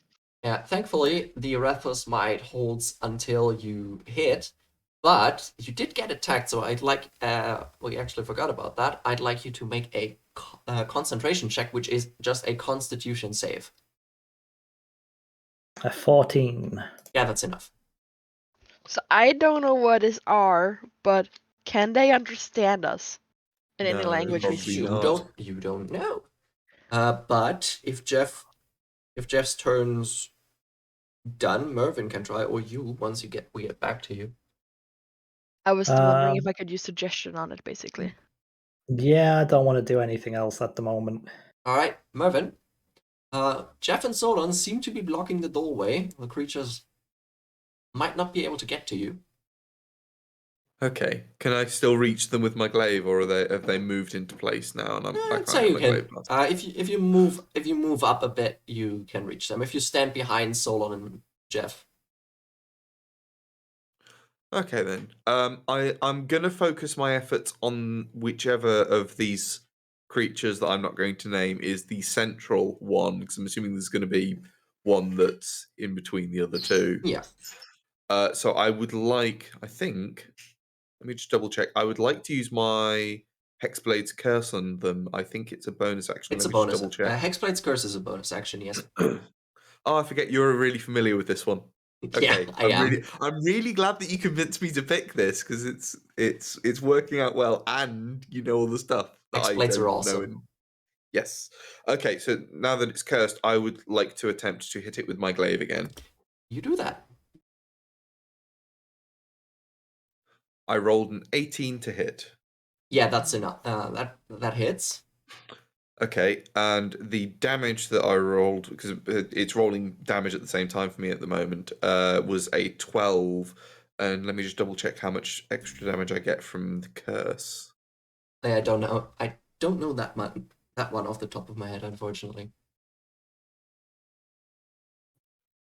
Bonus to damage rolls against the cursed target equals my proficiency bonus, which I believe is 2. That's 2, yes. Okay, so it'd be a total of 14 damage then. 14 points of damage. The blade of your glaive sinks into the plating of this creature, and it gives off a shrill shriek of pain. And you pull your glaive back, and you see that rust has formed on your glaive as well. It has a -1 on damage rolls. Makes sense, yeah. Anything else? Can move No, back again. I'm in a decent position. I don't want to leave these guys too far away. All right, Solon. I am going to cast a Toll the Dead on the creature that Marvin just hit, and one of the other creatures next to it. And one other right next to it, yeah, because you can do that as a death cleric. Right, Yes. that's wisdom save, Yes. right? The one that that Mervin attacked rolled a natural 20. The other one rolled a 12. And the spell save DC is 13. Right, so the one that is still healthy did not manage to make the save, so that one takes the lower dice. I think it's a D8. It is 1d8. Right. 8. Oh, at least max damage. So that one's the one right in front of you. 8 points of damage against that one. It recoils as the magic of your spell hurts it. Anything else on your turn? No. All right. Back to my Out of treat. character, can I cast mending on my armor after this combat? We can talk about that after this combat. So back to the creatures. Yeah, we'll have them attack the same way as before. One is trying to bite Jeff. Rolled a 14, which hits. Jeff takes another 8 points of piercing damage, and I'd like you to make another concentration check. A crit fail, a 3. A 3, so you lose concentration on your smite. That spell wears off, and but the spell slot is still used. And the other 2 attacks go to Solon. That's a natural 20. Oh dear. And a 15. So both of them hit. Let me roll the crit first. The crit is just 7 points of piercing damage. And the other one is another 4 points of piercing damage. And yes? Yeah. And as these creatures lunge at you, the rust on your on your scale mail takes over, and it just crumbles, and the scales fall off. Your scale mail is destroyed. Yay. Challenge rating of a half. Who made these things? What? Well, Jeff, Yep. it's your turn. We will attempt what we've previously attempted and re-roll a 21 this time. A 21 on the attack against the one The creature that hasn't been attacked yet. I'm assuming that's the one who's been nipping at me. Yes. So yes. For 14 bludgeoning and 8 radiant. Are you dumping a smite in? I Okay. have indeed. You have indeed. All right. So, So what happens when you're at 0 health, anyway? you fall unconscious. Okay, I'm unconscious. Oh, good to know. Solon falls unconscious and is lying on the floor. Can I get the damage again? 14 bludgeoning and 8 radiant. So and next time, 22 total. Skigger, make sure to say stuff in advance because I can heal. Yeah. So you almost crush this thing entirely, but it's still holding on to life. I'm sorry, Juno. I removed the scale armor and then I put in the 4 health and I was like, wait, I'm at 0. It's all right. Did you actually hit 0 perfectly? Yeah. Oh. That's really good because I think does this still do the thing where if you hit negative hit points, then you start rolling death saves? No, it's always if you hit as soon as you hit 0. Well, Jeff, I guess your hammer is made of metal as well, right? I would assume so. Yeah. It is a one, so I'd assume wood and metal. Your hammer has now a permanent -1 to damage rolls as well. What are these things? How challenge rating of a half? Oh, -1. Wow, okay. Anything else you want to do? I don't think I can. Give me a second. I'm checking a spell. No, that's an action. And that is a... Oh, I could have done that beforehand. Never mind. No, I'll save that. And then in that thing, sorry, because some of my stuff is bonus actions, some of it is not bonus actions. Yeah. That is also an action. Okay, no, nothing else from me for this one. All right, Mervin, it's your turn. Okay, I have a question. Does the fact that my weapon is magical give it any resistance to the rust effect that I have noticed? Actually, I forgot that it's considered a magic weapon, so the rust your glaive actually didn't get rusty. Because that's how you used to beat these things, by having enough magical equipment to be able to take them on. Do you know, did you seriously say that these are ordinarily a challenge rating of a half in 5th edition? Yeah, I mentioned that's what that, yeah. Millie said. I don't know what these are. I genuinely am like racking my human brain. I do, and this ability alone was what bumped them up to challenge rating 8. These things are horrendous. Christ. Okay. I have a plan, however. All right. I'm going to cast a spell which I've been meaning to cast a lot, called Armor of Agathis. So it'll cast at 2nd level. So you gain 10 temporary hit points. I do, and when I'm hit by an enemy, they take 10. Oh, really? Oh, yes, they do. Yeah, they take they take 10 cold damage if you get hit. Yeah, regardless of how much of the temporary hit points they take off. Exactly. Until those temporary hit points run out. Yes. Okay, that's actually really, really terrifyingly strong. Yeah, makes it way stronger than you thought, right? Yeah, I thought it stayed at 5 damage despite me gaining more hit points. I didn't realize. Oh no. Yeah, like literally the end of it is so that both of them increase by 5 for each. Alrighty, well, so I've got 10 extra hit points, and I'm going to try and step forwards to protect the unconscious Solon. Yeah, I'd say she's not a big person, so you can step over her in a protective manner and attack the creatures.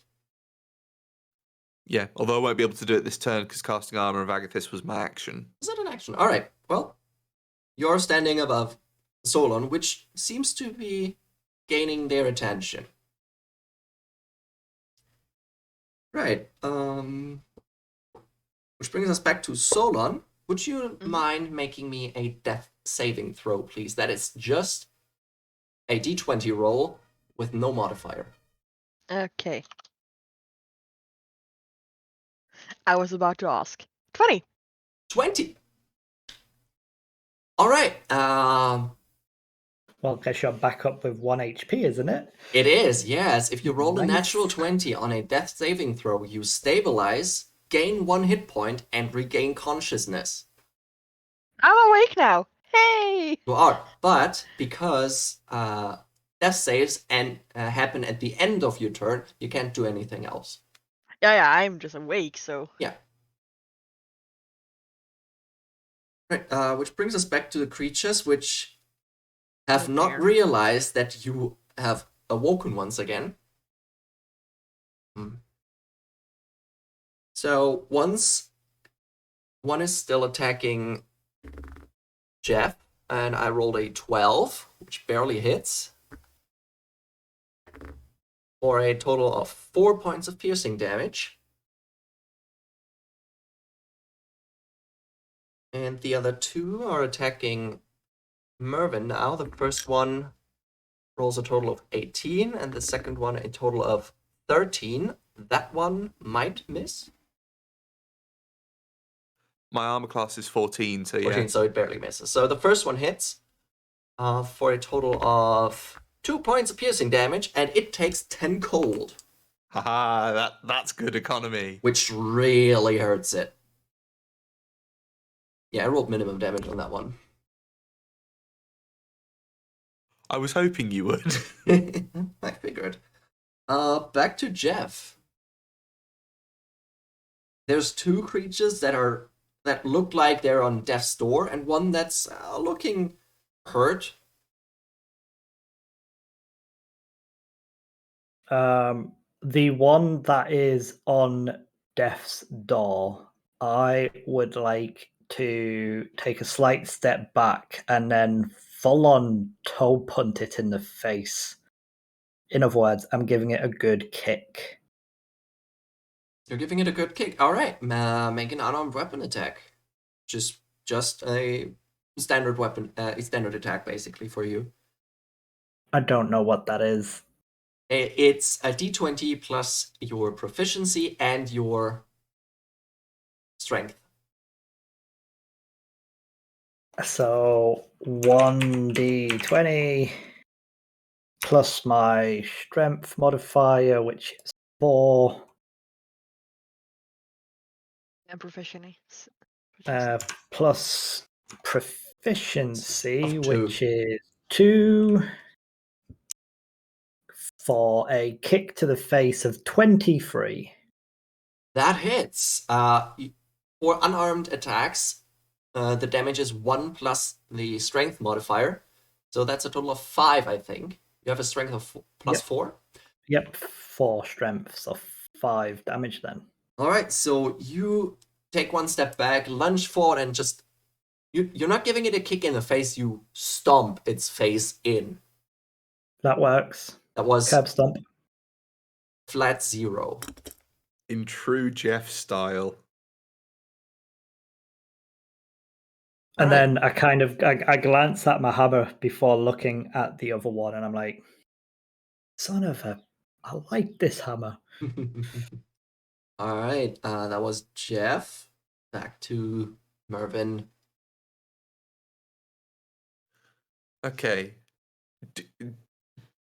Does one of the remaining creatures look significantly more injured than the other? Oh yeah, definitely. The one that got hit by the cold damage looks as bad as the one that Jeff just stomped. Oh, is it nearly dead then? Oh, okay. Sorry, I got distracted there for a moment because Karaka's just going for a nap. Okay, in that case, I would like to attack that one with my glaive, the weakened looking one. All right, make an attack roll. 23.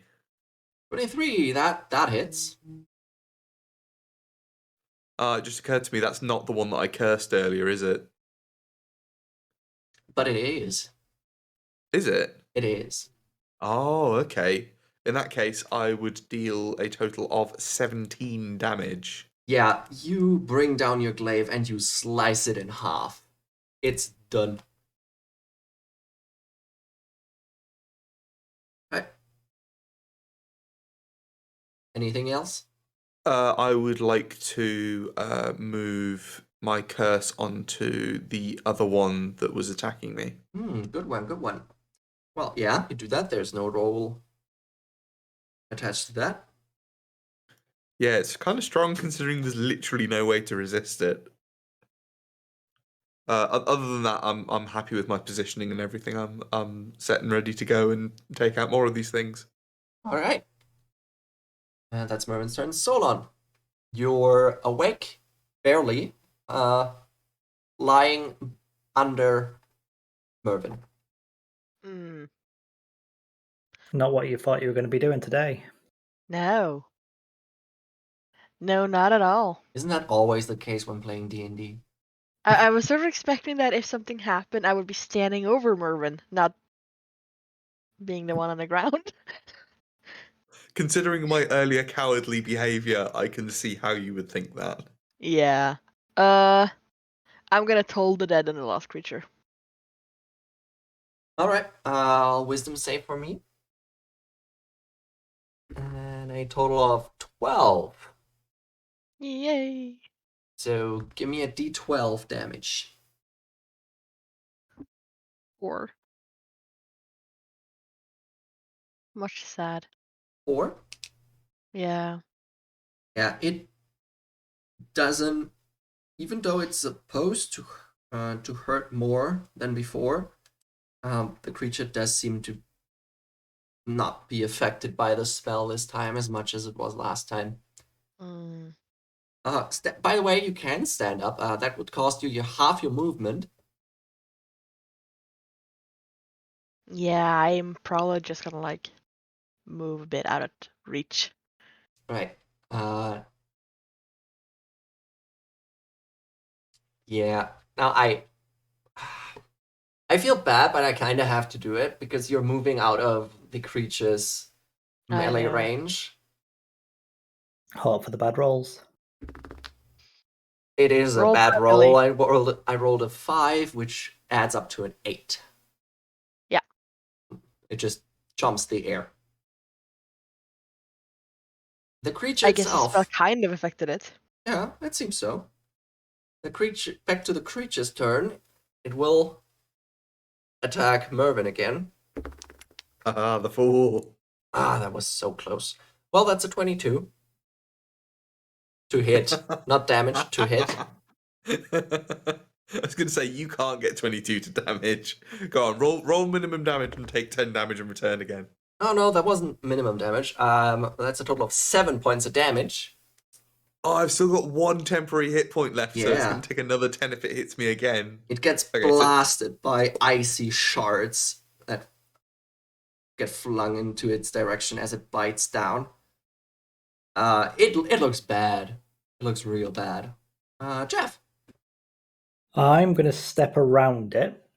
I'm not stepping away from it. I'm just repositioning it around it, so I'm between it and Solon. That won't work. Well, the two of you've been blocking the door anyway, so the only way for Solon to go is behind you guys.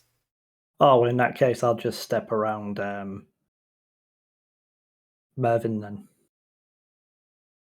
No, like I'll take the chance. you don't.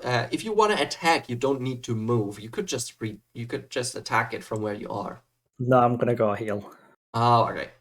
So yeah, can step around. The creature No, wait, it was its turn, so I get another attack of opportunity because you have to move out of its range. That's a 16 to hit. That's maximum damage. You take 9 piercing damage again as you move away from the monster. Okay. I'm going to step up to Solon and give her the full 15 HP you get from lay on hands. Right? Solon heals for 15.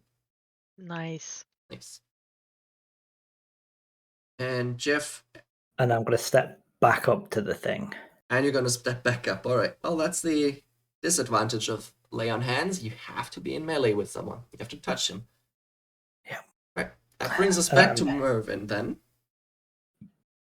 Unless Jeff has a bonus action he wants to use. Nope. All right. Mervyn. Right, time to get all stabby with this. More slashy. Yeah, to be fair, actually. Rolled a 19 to hit. Yeah. Okay, and that will be a 9 plus my 2 from the curse damage. Yeah, and then once again you don't slice it quite in half this time, but it's a deep enough cut for it to expire. And with that, it's over. By the way, the name of these creatures was Rust Monster, Yeah. and they are in fact challenge 1/2.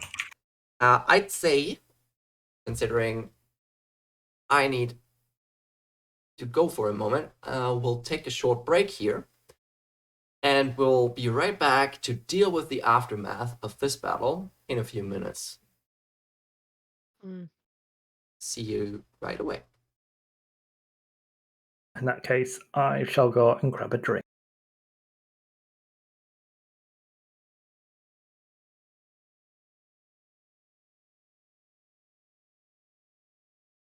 It is in D5e.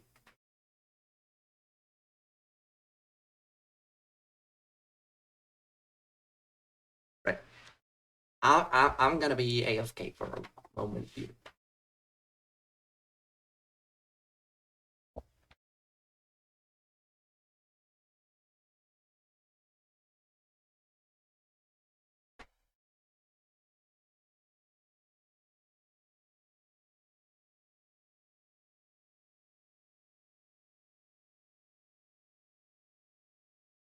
And we are back from our short break. It was a little longer than I expected, but oh well. That's on me. So we just managed to we just exited combat. We just ended it. The 3 creatures are lying in front of you. One with his head smashed in, one cleaved in half, and the other one almost cleaved in half. So, guys. I'm immediately feeling bitter because I know that we can't loot them because anything that we would loot, they will have rusted. They also don't seem to carry anything. I mean, they are just random creatures. Yeah, but they're doubling down on their crimes that they also wouldn't have even hoarded anything shiny. I mean, to be fair, gold can't rust, so. True. Their ability does seem to say that it only works on ferrous metals, so only steel, iron, that sort of thing. I am going to touch myself. All right. You're going to touch yourself and do what? Oh my god, that was the worst roll. I heal myself for free. Cure wounds. Actually, I probably should cast Prayer of Healing and then just go sit by the pillar and rest. Rather. Because I am still not at full health. Yeah, we need to get ourselves back to full health and then maybe take a short rest. Yeah. Well, you can just you can, if you want, if you take a short rest, you can do the healing spells after, or towards the end of the rest. so that you don't spend your healing if you want to rest and then heal with hit dice. I've already done it now. Yeah, but He's already both of you touched himself. was a knee-jerk reaction, I guess. Right, but He just watched someone go down. It wouldn't be surprising if the first thing he does is like touch himself. no, we're not going there. Thank you. Okay, so we will take steps to get ourselves healed up and back to as close to full strength as we can muster Right. with our current equipment. So you take a short rest, which means you can roll hit dice and add for each hit dice you roll, add your con modifier on top of it, and you heal that much. Mervyn gets his spell slots back. What's a hit dice? A hit it's a dice is a It's D8 in your case. it's on your character sheet in the section under armor class, under hit points, under temporary hit points. You've got a hit dice button you can press. You should you have 3. You can spend as many as you'd like. You can also roll them one after another, so you don't overshoot your max HP.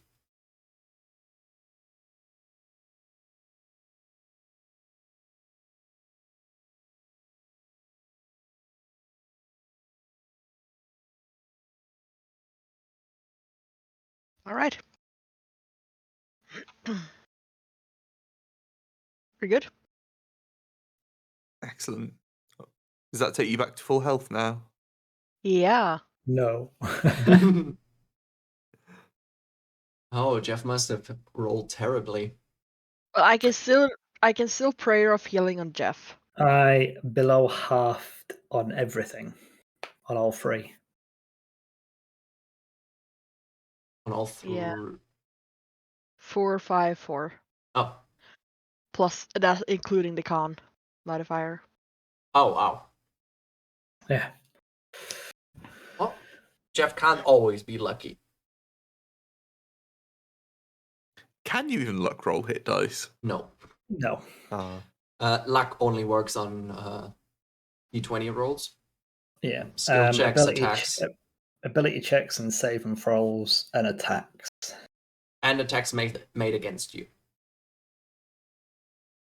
Can you lock attacks made against me? I didn't think that was a thing you could No, do. you can force a reroll on an attack that's against you. Ah. Whole new world of possibilities opens up. Pretty sure I mentioned that once, but might have been 2 months ago, so... You could have probably told me earlier on, and my memory sucks. Yeah. No harm I done. remember. It's like I remember the quest chain for World of Warcraft when you start off as an alliance player and you first leave the main capital city, and you'd get to the thing. You'd get the quest from in the inn, and you'd have to follow it down to the road. And then if you went too far to the south, you ran across Hogger, and Hogger would kill you. Oh, yeah. And I still remember that entire quest line and how it led to the place with the candles, because take candle. But if Alfeka asks me to do something and I'm only half paying attention, guarantee I'll have forgotten. Oh my god, I just looked up at cleric spell slots and such. I've actually had too few spells prepared. Oh. Well, there you go. There you go. I've been playing with 2 spell slots, 2 spells too little prepared. Well, we can fix that. We can fix that once we're done here, because Yeah. you might want to explore some more. Yes. Yes, you do? All right. After a rest. Which we've done. Yeah. You've had your short rest. What's the next order of business?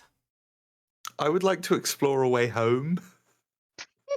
Because thus far we've only properly explored 2 chambers. One of them contained a very frustrating dead end, and the other one contained something that was absolutely terrifying, and I never want to see them again. Well, but oilier room. Look, I'm not on board with the oily room. I have pretty sure footing from all my time spent on boats, and I don't think I'm going to even be able to walk across the oily room at all, let alone with any dignity. So if you want, then you can walk across the oily room, and I will have a But- good laugh at your but- expense. If I long rest, I can this thing on it. Ah, Solon found the fire. Was only a matter of time. Well, like I said, let's save setting that room on fire as a last resort. Shall we explore the room? Armadillos was then. Yeah. Yeah. There's two rooms you Fine. can explore. The seemingly empty room that Jeff discovered and the oily room with a pillar in the center. Was there a door out of the other end of the rust monster room? You check the room and yes, the rooms you've seen so far are all identical. Square rooms, same size, one exit on the other end. So these all have more rooms beyond them to explore. I mean, there's rust monsters in that direction so You far. want to.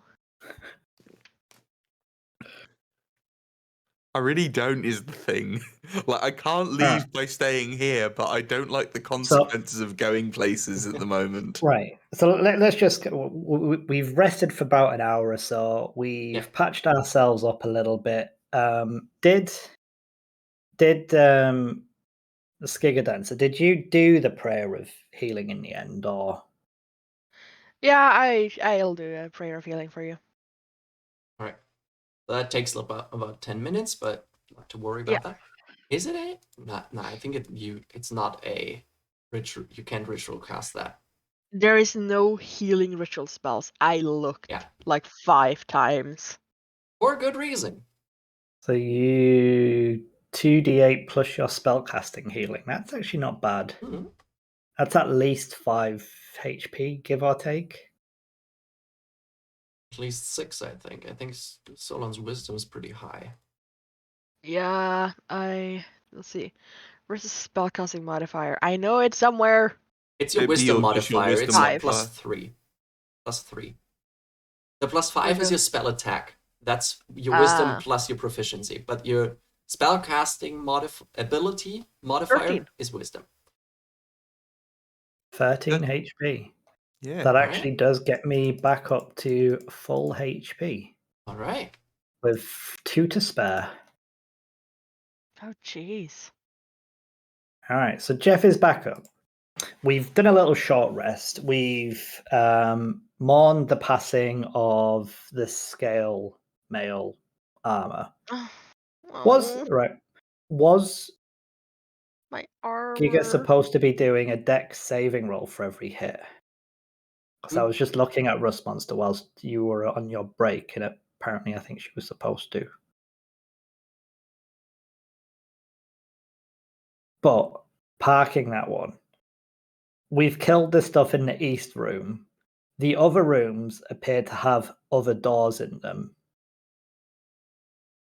Should we go and explore that door? Well, by we, I mean you two, because I can't see.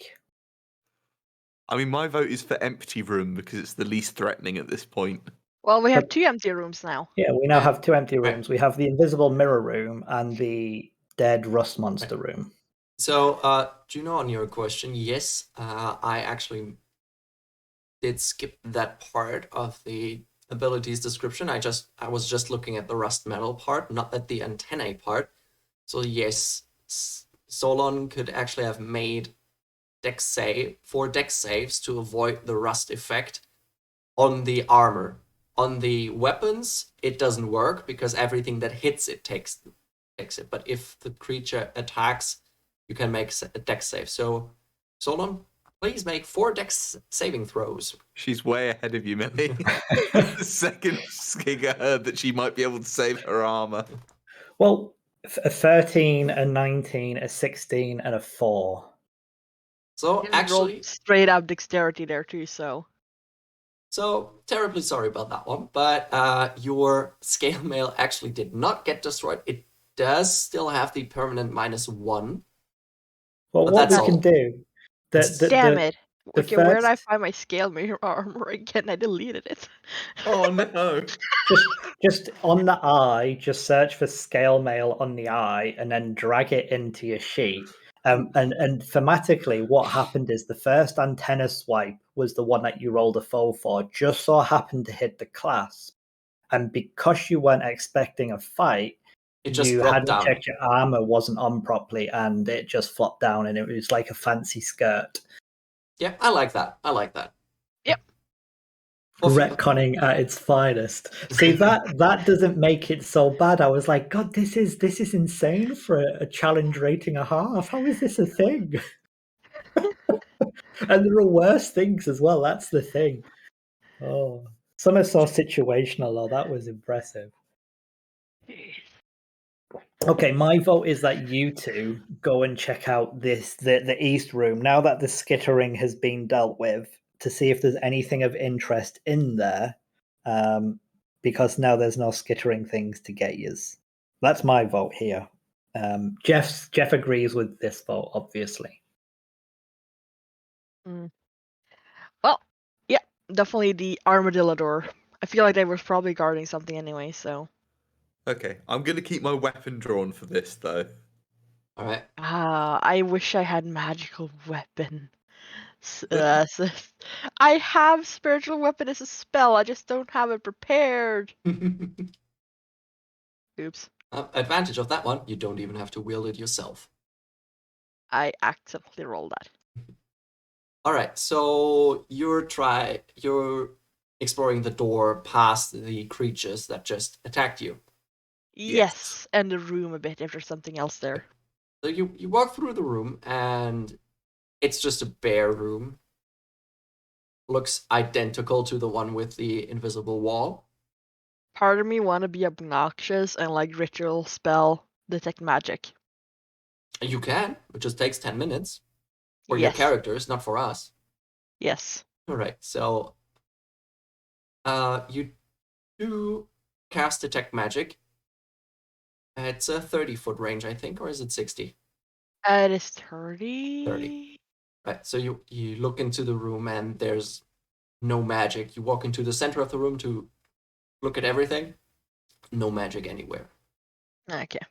Besides, the all-encompassing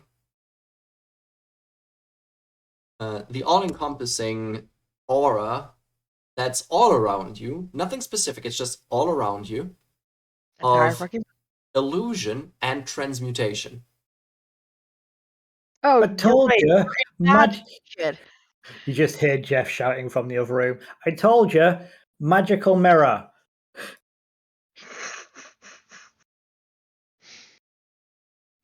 Yeah, there's transmutation and illusion magic all around you, wherever you look. Cool. All right, so that's all we're gonna like explore the armadillo door. Well, Right. do we want to go through the door at the other end of the room, or do we want to explore some of the other rooms first? I'm just gonna open the door, Okay. like not quite slamming it to the wall if it's openable, but just like opening it rather abruptly. All right. Just like boots it open. Open sesame. Yeah, just like imagine someone being slightly ticked about her armor, like almost in her eyes, vanishing completely. Which in another It's like- universe it did. Shh, we don't talk about that. No, that Alright. didn't happen. We're just So- imagining that. Solon opens the other door, and what you can see is another round room, circular room, about 50 feet in diameter, and in the center there is a, did I call it a plinth? You haven't said anything yet. No, a pedestal.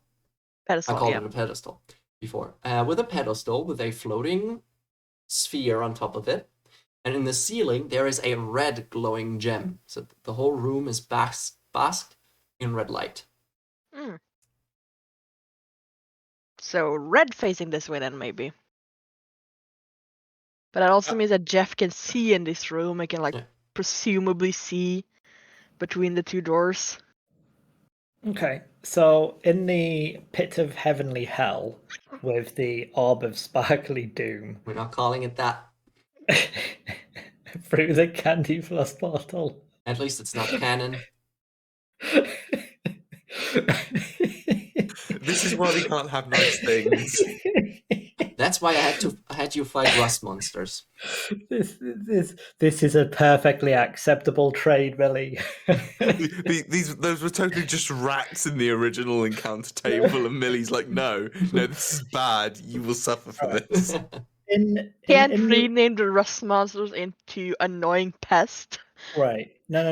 In the genuine serious question here. In the circular room with the thing that was floating, what color was that? The one before? Yeah, in the original central room. The color in the ceiling was blue. Blue at the front and red on the right would mean having to rotate it, and then it can only go one particular way. I was going to say blue on top, actually. Yeah, well, no, because when we first came into the room, purple's on top, blue was facing us, and red was to the right. And what I'm assuming it doesn't rotate in just one axis. I'm assuming it rotates on any axis you please. That's going to be Jeff's bright idea. He's going to put that 11 intelligence to use. And upon hearing you say about the red thing, because now it's open, the doors are open, and I can see this, I'm going to go, oh, what if the red points at this way, and instead of blue pointing to the east, south, we actually see if we can rotate it that way, because I don't think I tried to twist it that way. Sky found a cat. Let's give that a go. Yeah, I cannot see my screen right now because I have a cat. Cat enforced break times are acceptable. So, on a side note, completely unrelated to D&D, but actually related to cats. So, whenever I've played D&D, and whenever I've played like Warhammer 40k or games of that ilk, if a cat jumps up on the table and knocks over a model, that model is dead. Yeah. Yeah, no, that's how it works. I've heard that before. That is a perfectly legitimate house rule, and I will fight anyone who declares otherwise. Thankfully, that can't happen on Roll20. It makes it so that everybody cares about where the cat is. Because it might it also makes it so that if you have a house rule about bribing the cat, it becomes a war of catastrophe. Oh God, you did not just do that. Yes. Oh, that was too good an option. Okay, so I'm gonna so Jeff back in character. Okay. Yeah. So I'll repeat what I've just said about the whole gemstone thing. I was like, I think you two should come back in here and we should give that a try. Because I've read these horror books where doors close, and I don't want to be in here on my own with my now slightly rusted best friend. and human eyes. I don't bring my eyes into this. You're always mean, Solon. Just because I can't see in the dark without light, all right? I was born this way. Jeff. It's okay. It's going to be okay. I hope Just this show us your hurts the idea. Wait, can we turn the orb that's in like the blue room? Well, that's what we're going to try. No, So we're I'm gonna. gonna Wait, no. Can we turn the one in the red room? How do you mean turn the one in the red room? Thought there was an orb in this room too. There is. Oh, I've missed that detail. Yes. Can we move it? So this is actually a conversation between Solon and Jeff then. I don't know. Did you not try that whilst you were in there? I mean, I tried the one in here when I saw it. I'm asking out of character because if we can move it, Solon isn't leaving the room. Well, I don't want to... But Marvin can go to you. Marvin can go to Jeff. Marvin.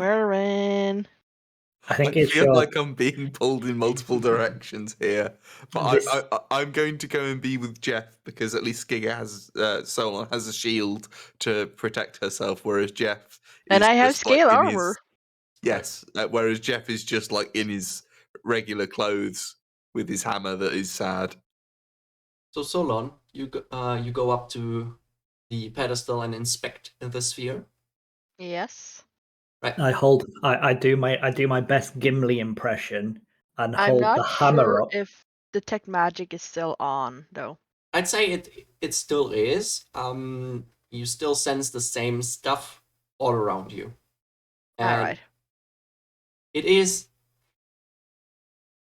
there seems to be more magic centered around the sphere, but it's just the exact same composition of magic as all around you.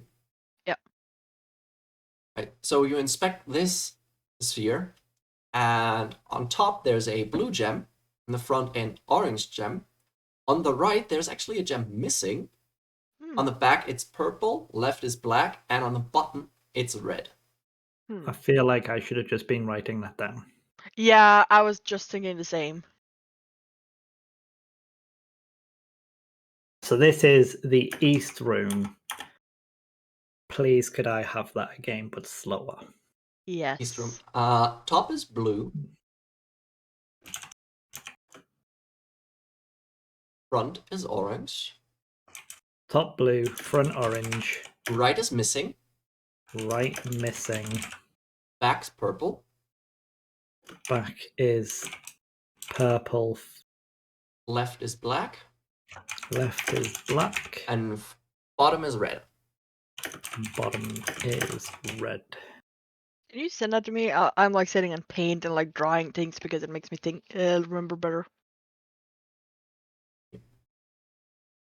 Like, you know. I can. This is what I got. So this is in fact, let me copy it room by room. So these are my notes for the East Room. I am not very good at this type of thing. I'm really good at other types of puzzles. This type of puzzle, I've never been able to solve a Rubik's Cube. It does not work. You're With not this, I alone think here. it's about matching the direction that the various gems are pointing. Although if one of them's missing, that might cause problems. Okay, so spheres are weird, but purple was opposite green, and if the back was purple, then the front would be green if they were matching, which they are not, because the front is orange and the back is purple. Oof, they're not equal. Jeez. So they do not match. So blue was opposite black, and blue is now opposite red, because blue was next to it. Yeah, so these do not match. Okay. So I'm assuming this is Jeff starting to make his educated. I can see watch stream. Yeah, someone has started a stream on Discord. That's Yeah. Skiga's diagram. Right, okay. So I'm sitting in paint because it makes me think better. See, if Jeff had his book out, this would be going into his prayer book on the back page around probably some prayer to, cabbage patches or something. One detail I failed to mention. There's also 4 doors in the red room. All right. It is, besides the gem in the ceiling and the light emanating from it, the blue and red room are exactly the same. Okay. To begin with, Jeff started to think, well, if the center room of today's episode, if the orb of sparkly doom is blue, then in these rooms we should point the blue back to that room. Yeah. So, And if there is a red orb in here, in the orb of sparkly doom room, we point red towards this room. So the idea Yeah. is to make sure that the gems on the surface of these spheres point towards rooms with gems in the ceiling of the corresponding color. Correct. Okay. So if we do that in the room with the red gem in the ceiling, then that'll be set, but we don't know what. I suppose Well, we could actually, because like with the way this works, you would only need 2 points of reference. Put my Yeah. mathematics degree to work here now. You only need 2 points of reference to be able to unless, figure out what the rotation is supposed to be. because this room has more doors. If there is another room in the top left of Skigadance's map, then it's not just 2 points of reference. But it doesn't matter because once you've got the gem that's supposed to be on the top and the gem that's supposed to be on one of the particular sides, sort of pointing in a particular direction, the location of the other gems doesn't matter because they can't change anyway because your Yeah. sphere is fixed. Jeff is nodding along like this actually makes more sense. Like So once you know where two of the gems are supposed to be facing, there's no more rotation you can do to it. Okay. we should So probably figure out the Orb of Sparkly Doom first. well no, so we know we've got red here and blue's on the above the Orb of Sparkly Doom. So the Orb of Sparkly Doom is technically, hopefully, if this theory is right, is now right. If Jeff goes back to the Orb of Sparkly Doom and makes it so red points towards this room and blue points towards the blue in the roof or the blue above it, which is what I checked earlier on. And then in this room we've got blue pointing back to the Orb of Sparkly Doom and red pointing up.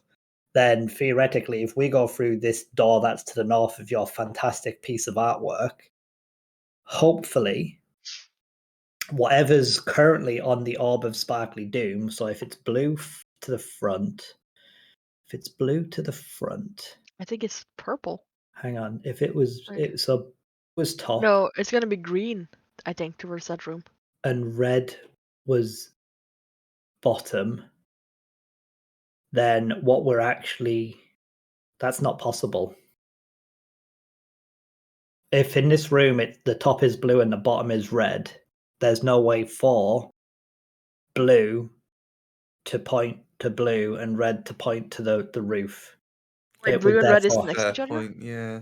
it would then be pointing out the back door. Okay, Okay, so this puzzle clearly does not work the way that we thought. that's fine. So Jeff is now thinking he's onto something. Jeff being Jeff Mm-hmm. turns around and we see the door that's on the left of this drawing, which is now the furthest door away from the Orb of Sparkly Doom. He goes to open it and goes, The and then Or stops with his hand on the handle and goes, I think it might be good to check this room out. So that's the that's earlier room. in the red room, In the red room, the door opposite of where you came from. So correct. this way. Okay.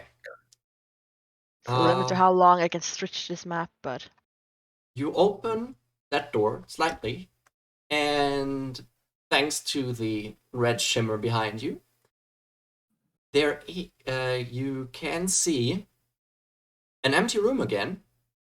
But as you look up, you can see spikes on the ceiling. ooh.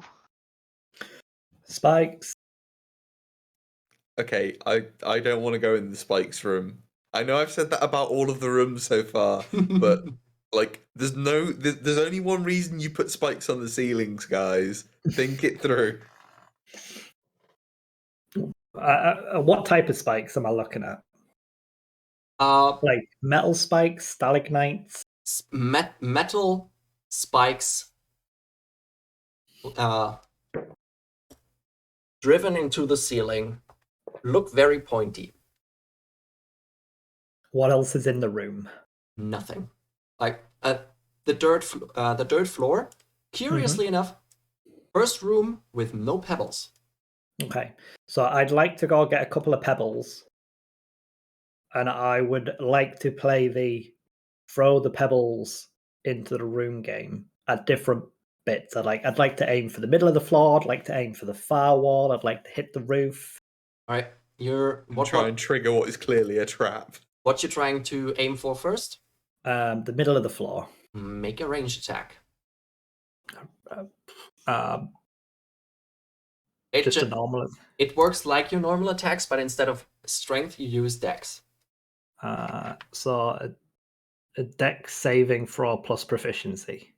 No, not dex saving throw, dex modifier. Plus proficiency. Question, how is that different to a dex saving throw? It's not theoretically, but For some people it's not, for some people it is. Some people Oh, are yeah, not some people get, like, not innate proficient bonuses. in dex saving throws. So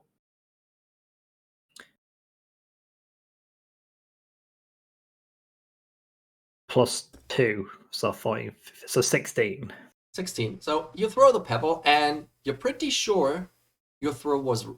You put the right amount of strength behind it, and you had the right angle. The stone does not hit the center of the room. Instead, as it passes the threshold, it curves upwards. Oh, okay. So does it land on the roof? Yes, it lands on the roof. It clangs against a few of the spikes as it makes its way towards the roof.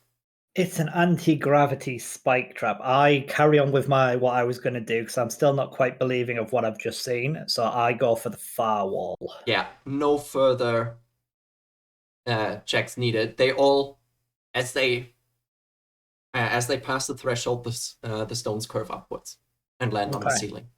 So I turn around and I'm like, so the ceiling is actually the floor.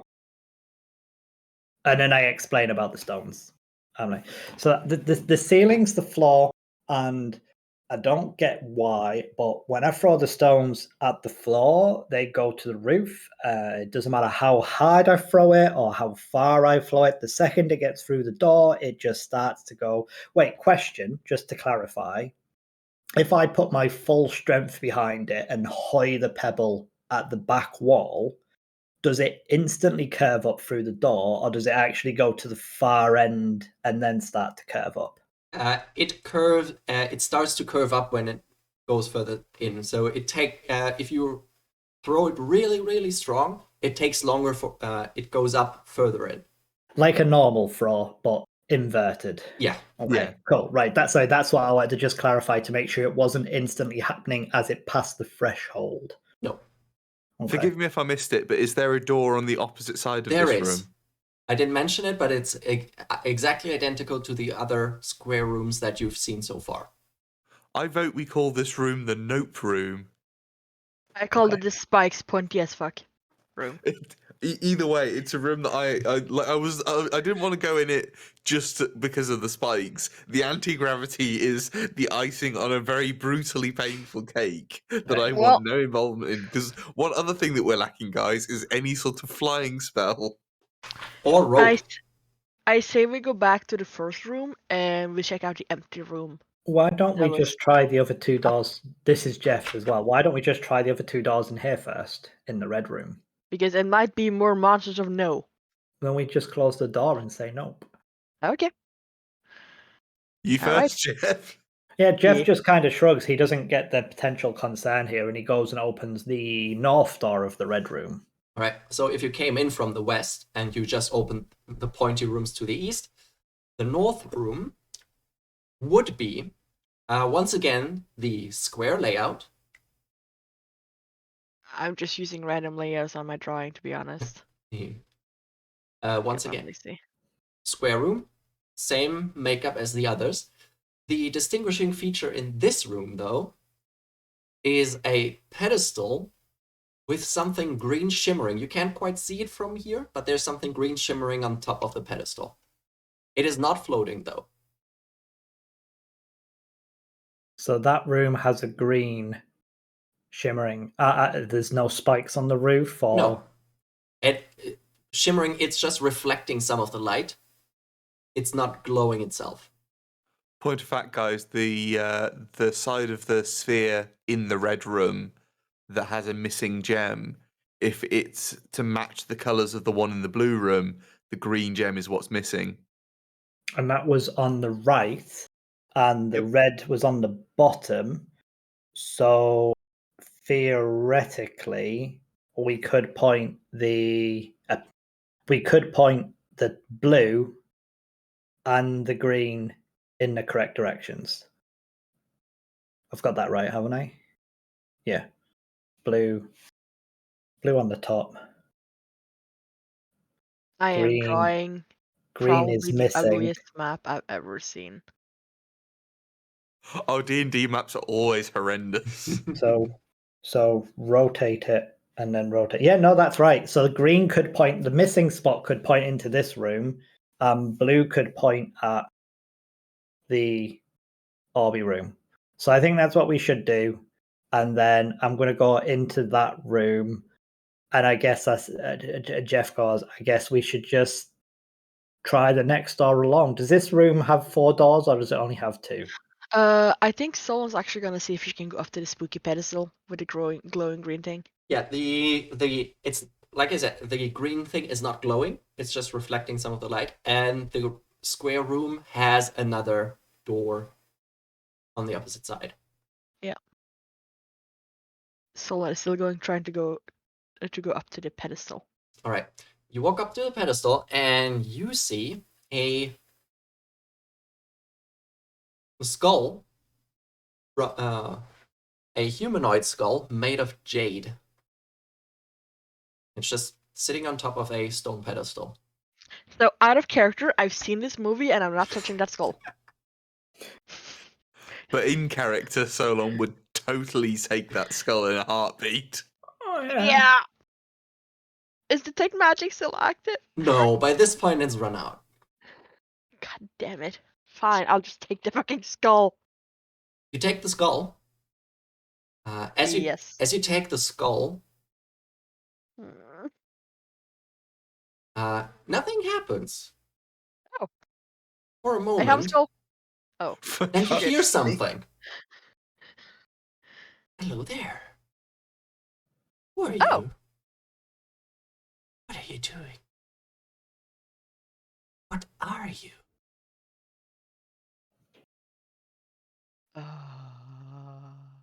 Can we all hear this? Oh, No. Only Solon hears this. Oh, no. Why have you come here?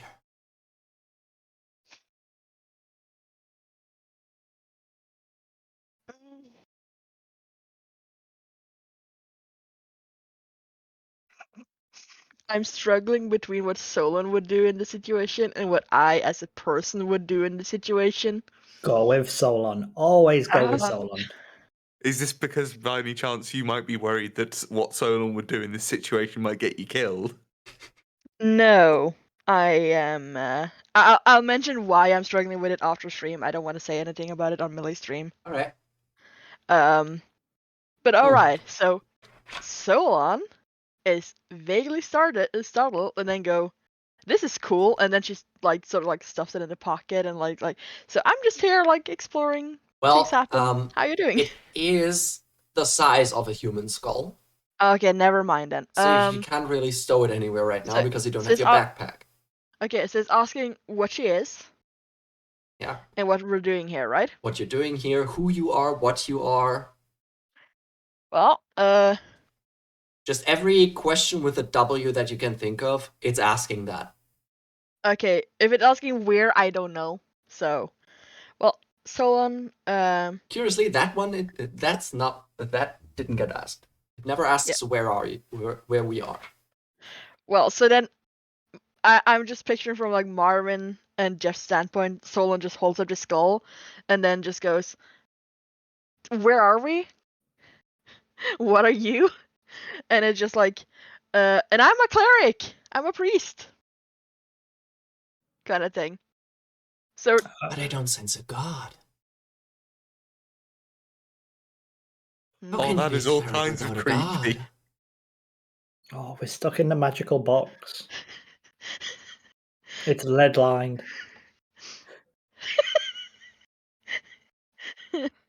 I don't like the idea that whatever this is knows that it can see whatever God is in this universe. Like, it doesn't...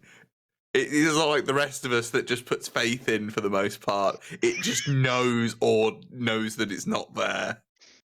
Well, Solon is a bit startled by the fact that it doesn't sense a god. And she sort of like tilts her head, kind of like you've seen cats and dogs do when they're a bit like thinking. cocking her head. And then she's like, "But I believe."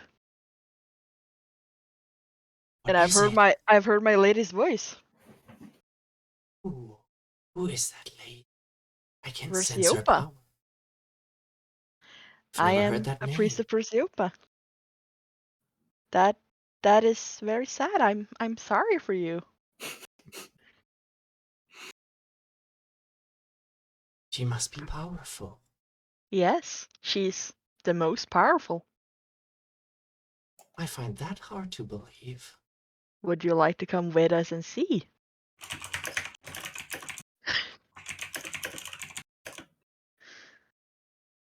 I'd like to learn more. You should. Perseopa is amazing and great and kind and generous. It doesn't say anything. Well, so that someone just brings the skull back to Marvin and Jeff and is like, "I found a friend." Yeah, we saw. Is it Uh, very and the best part, talkative as well? and the best part about it is that none of them can hear the skull. Yeah, you've Yep, just heard. as far as we know, you just walked into it and started talking to it like it was still alive. Yeah, that's exactly what you two saw. Yeah, and Solon is sort of proudly holding the skull and just like smiling like she found the greatest thing ever. In Jeff's defense, he has been talking to a book, so no comment.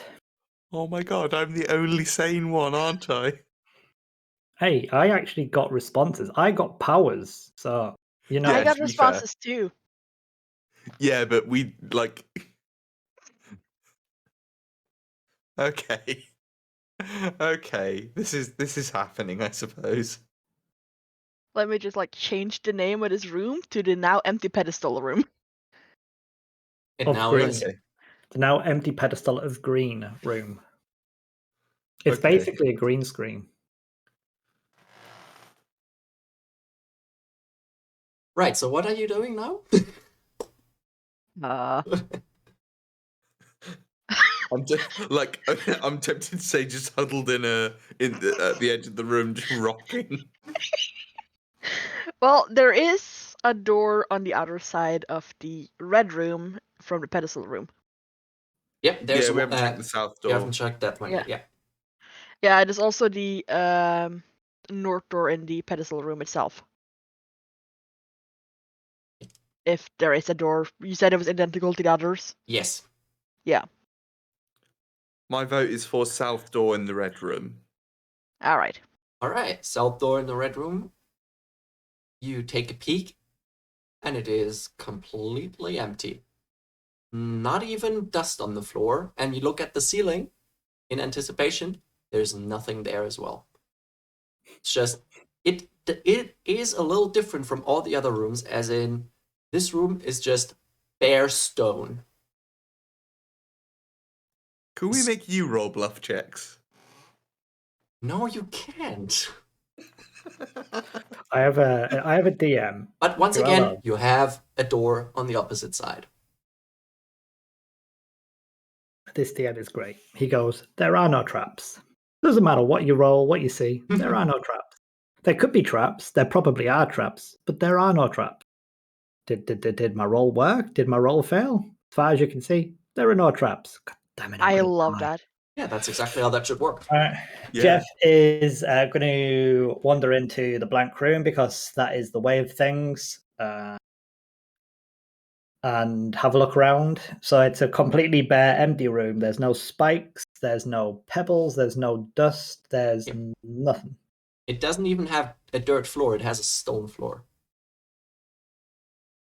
Cool. No other doors or anything. Can I see anything looking around? Once again, a door on the opposite side. I have dubbed this skull talking human skull of cool. Okay. Okay, so the empty AF room, I'm going to go and open up the other door. All right, you just walk through the door and nothing happens, and you open the door.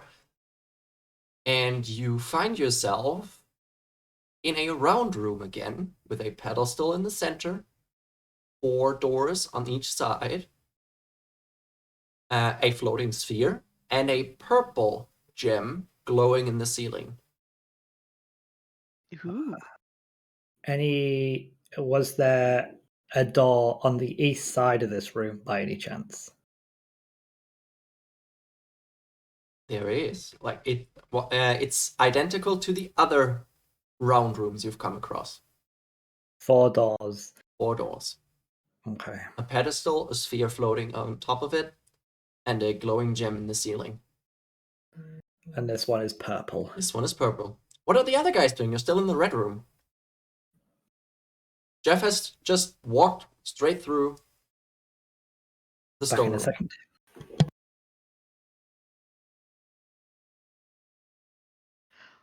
I don't know what kind of orb we have in the purple room, actually. That's gonna be interesting. Oh, you can walk over and inspect it. Yes. Since Jeff is busy. Yeah. Will Mervyn follow? And I'm back. Welcome back. I actually want to make this. All right, so Nerds actually had to jump away real quick, so he's just gonna follow you guys. So Solon follows you, Jeff, and she just nonchalantly walks up to the pedestal and inspects the orb. Sounds like a typical Solon thing to do. Yeah. So on the top of the sphere, it's a 3 bands with 6 intersections. On the top, it's red. The front is black. Yep. Right green. Blue on the back. Orange on the left. And purple on the bottom. Okay. Yep. I actually want to put that in here.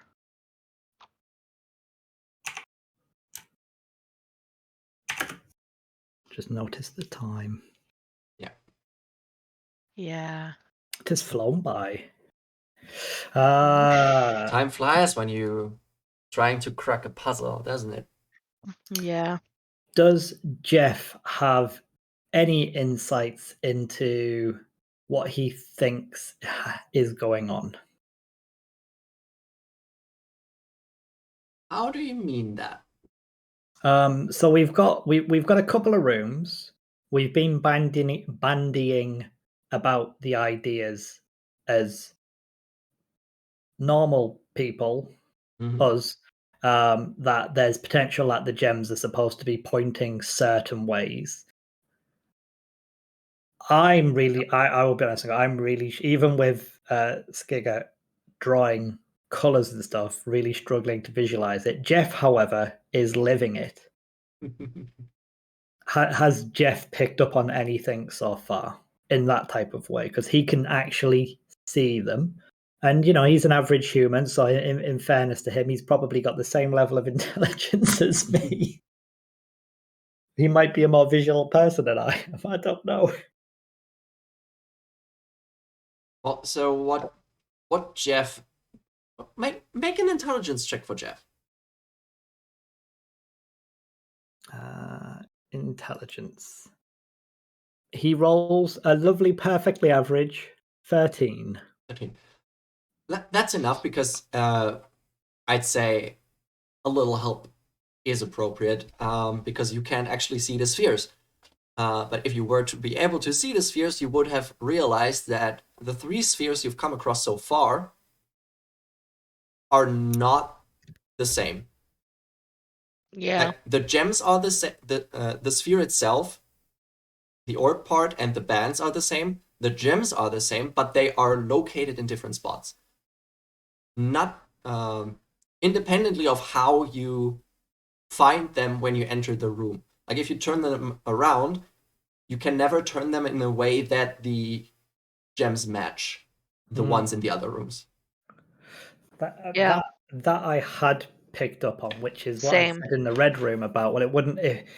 what I was kind of getting at would have made sense if they didn't have to match for it, but they had to not be opposites.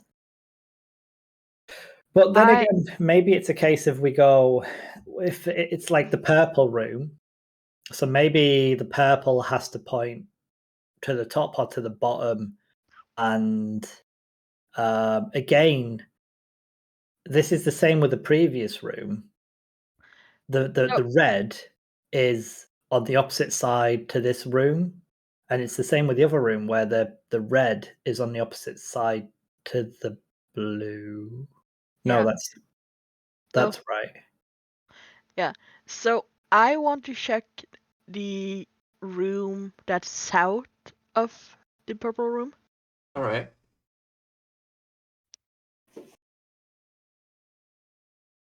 You open the one to the south a bit, and you peek in, purple glow passing by.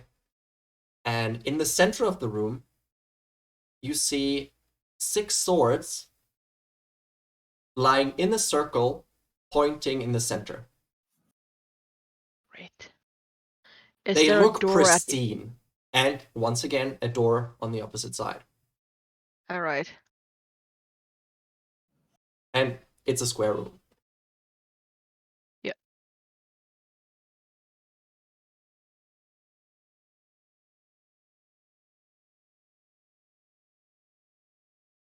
Now, can Solon go through the sword room without getting murdered? Is the big question, because I do want to try. I mean, technically, you're the most murder-proof of all of us at the moment. Yep. Yes, I'm gonna murder-proof my way, hopefully, through the room, or to death. Actually, come to think about it. Wait, let me see what I have. I have somehow. Anyway. I Question am. for nerds. You got the Mhm. part where I explain about the alignment of the gems on the spheres? I did miss that bit, I'm afraid. I'm sorry. I do have it So- written down here if you can. So far, you've come across 3 orbs. They are the exact same, except the order of the gems. Yeah, I'd figured as much. And, well, the point that 1 gem is missing on the red orb. Yeah. Yeah. So, I do want to try to go through the room with the swords.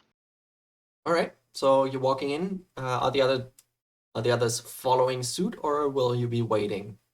I'm going to follow in, but cautiously, and again with weapon drawn, just because I don't want anyone else to get hurt if I can help it. What about Jeff? Also following? Yep, I may as well follow. I will, however, These are stay a little really- bit closer to Mervyn this time round. These are really, really bad swords. But And once you've all entered the room, Solon about halfway towards the swords, you guys just entering, we're gonna end today's session because I'm a sucker for cliffhangers. Oh, for goodness sake. Eh. And it's 5+7, so Oh, there's that too, yeah. Definitely save this glorious artwork. I am going to save it. I'm gonna need to like resize it a bit because I think we need more space than I've actually like made up for this. So So if you have time, I can explain the parts of the thing that you've seen so far. I can correct any mistakes in the drawing because that would just be unfair if I left that. But we shall do that off stream, and I thank you all very much for watching. And I maybe someone else figured the puzzle out by now. It would be possible. But the others, the characters themselves, we'll see how long they will be here. Maybe they'll turn into skeletons before they solve it. Who knows? Anyway, I need, yeah. I will be gathering the first Resident Evil movie GIF for "We're All Going to Die Down Here." That will be me for eternity. All right. On that note, once again, thanks for joining in. We'll see you guys next time, and goodbye. Bye. Bye.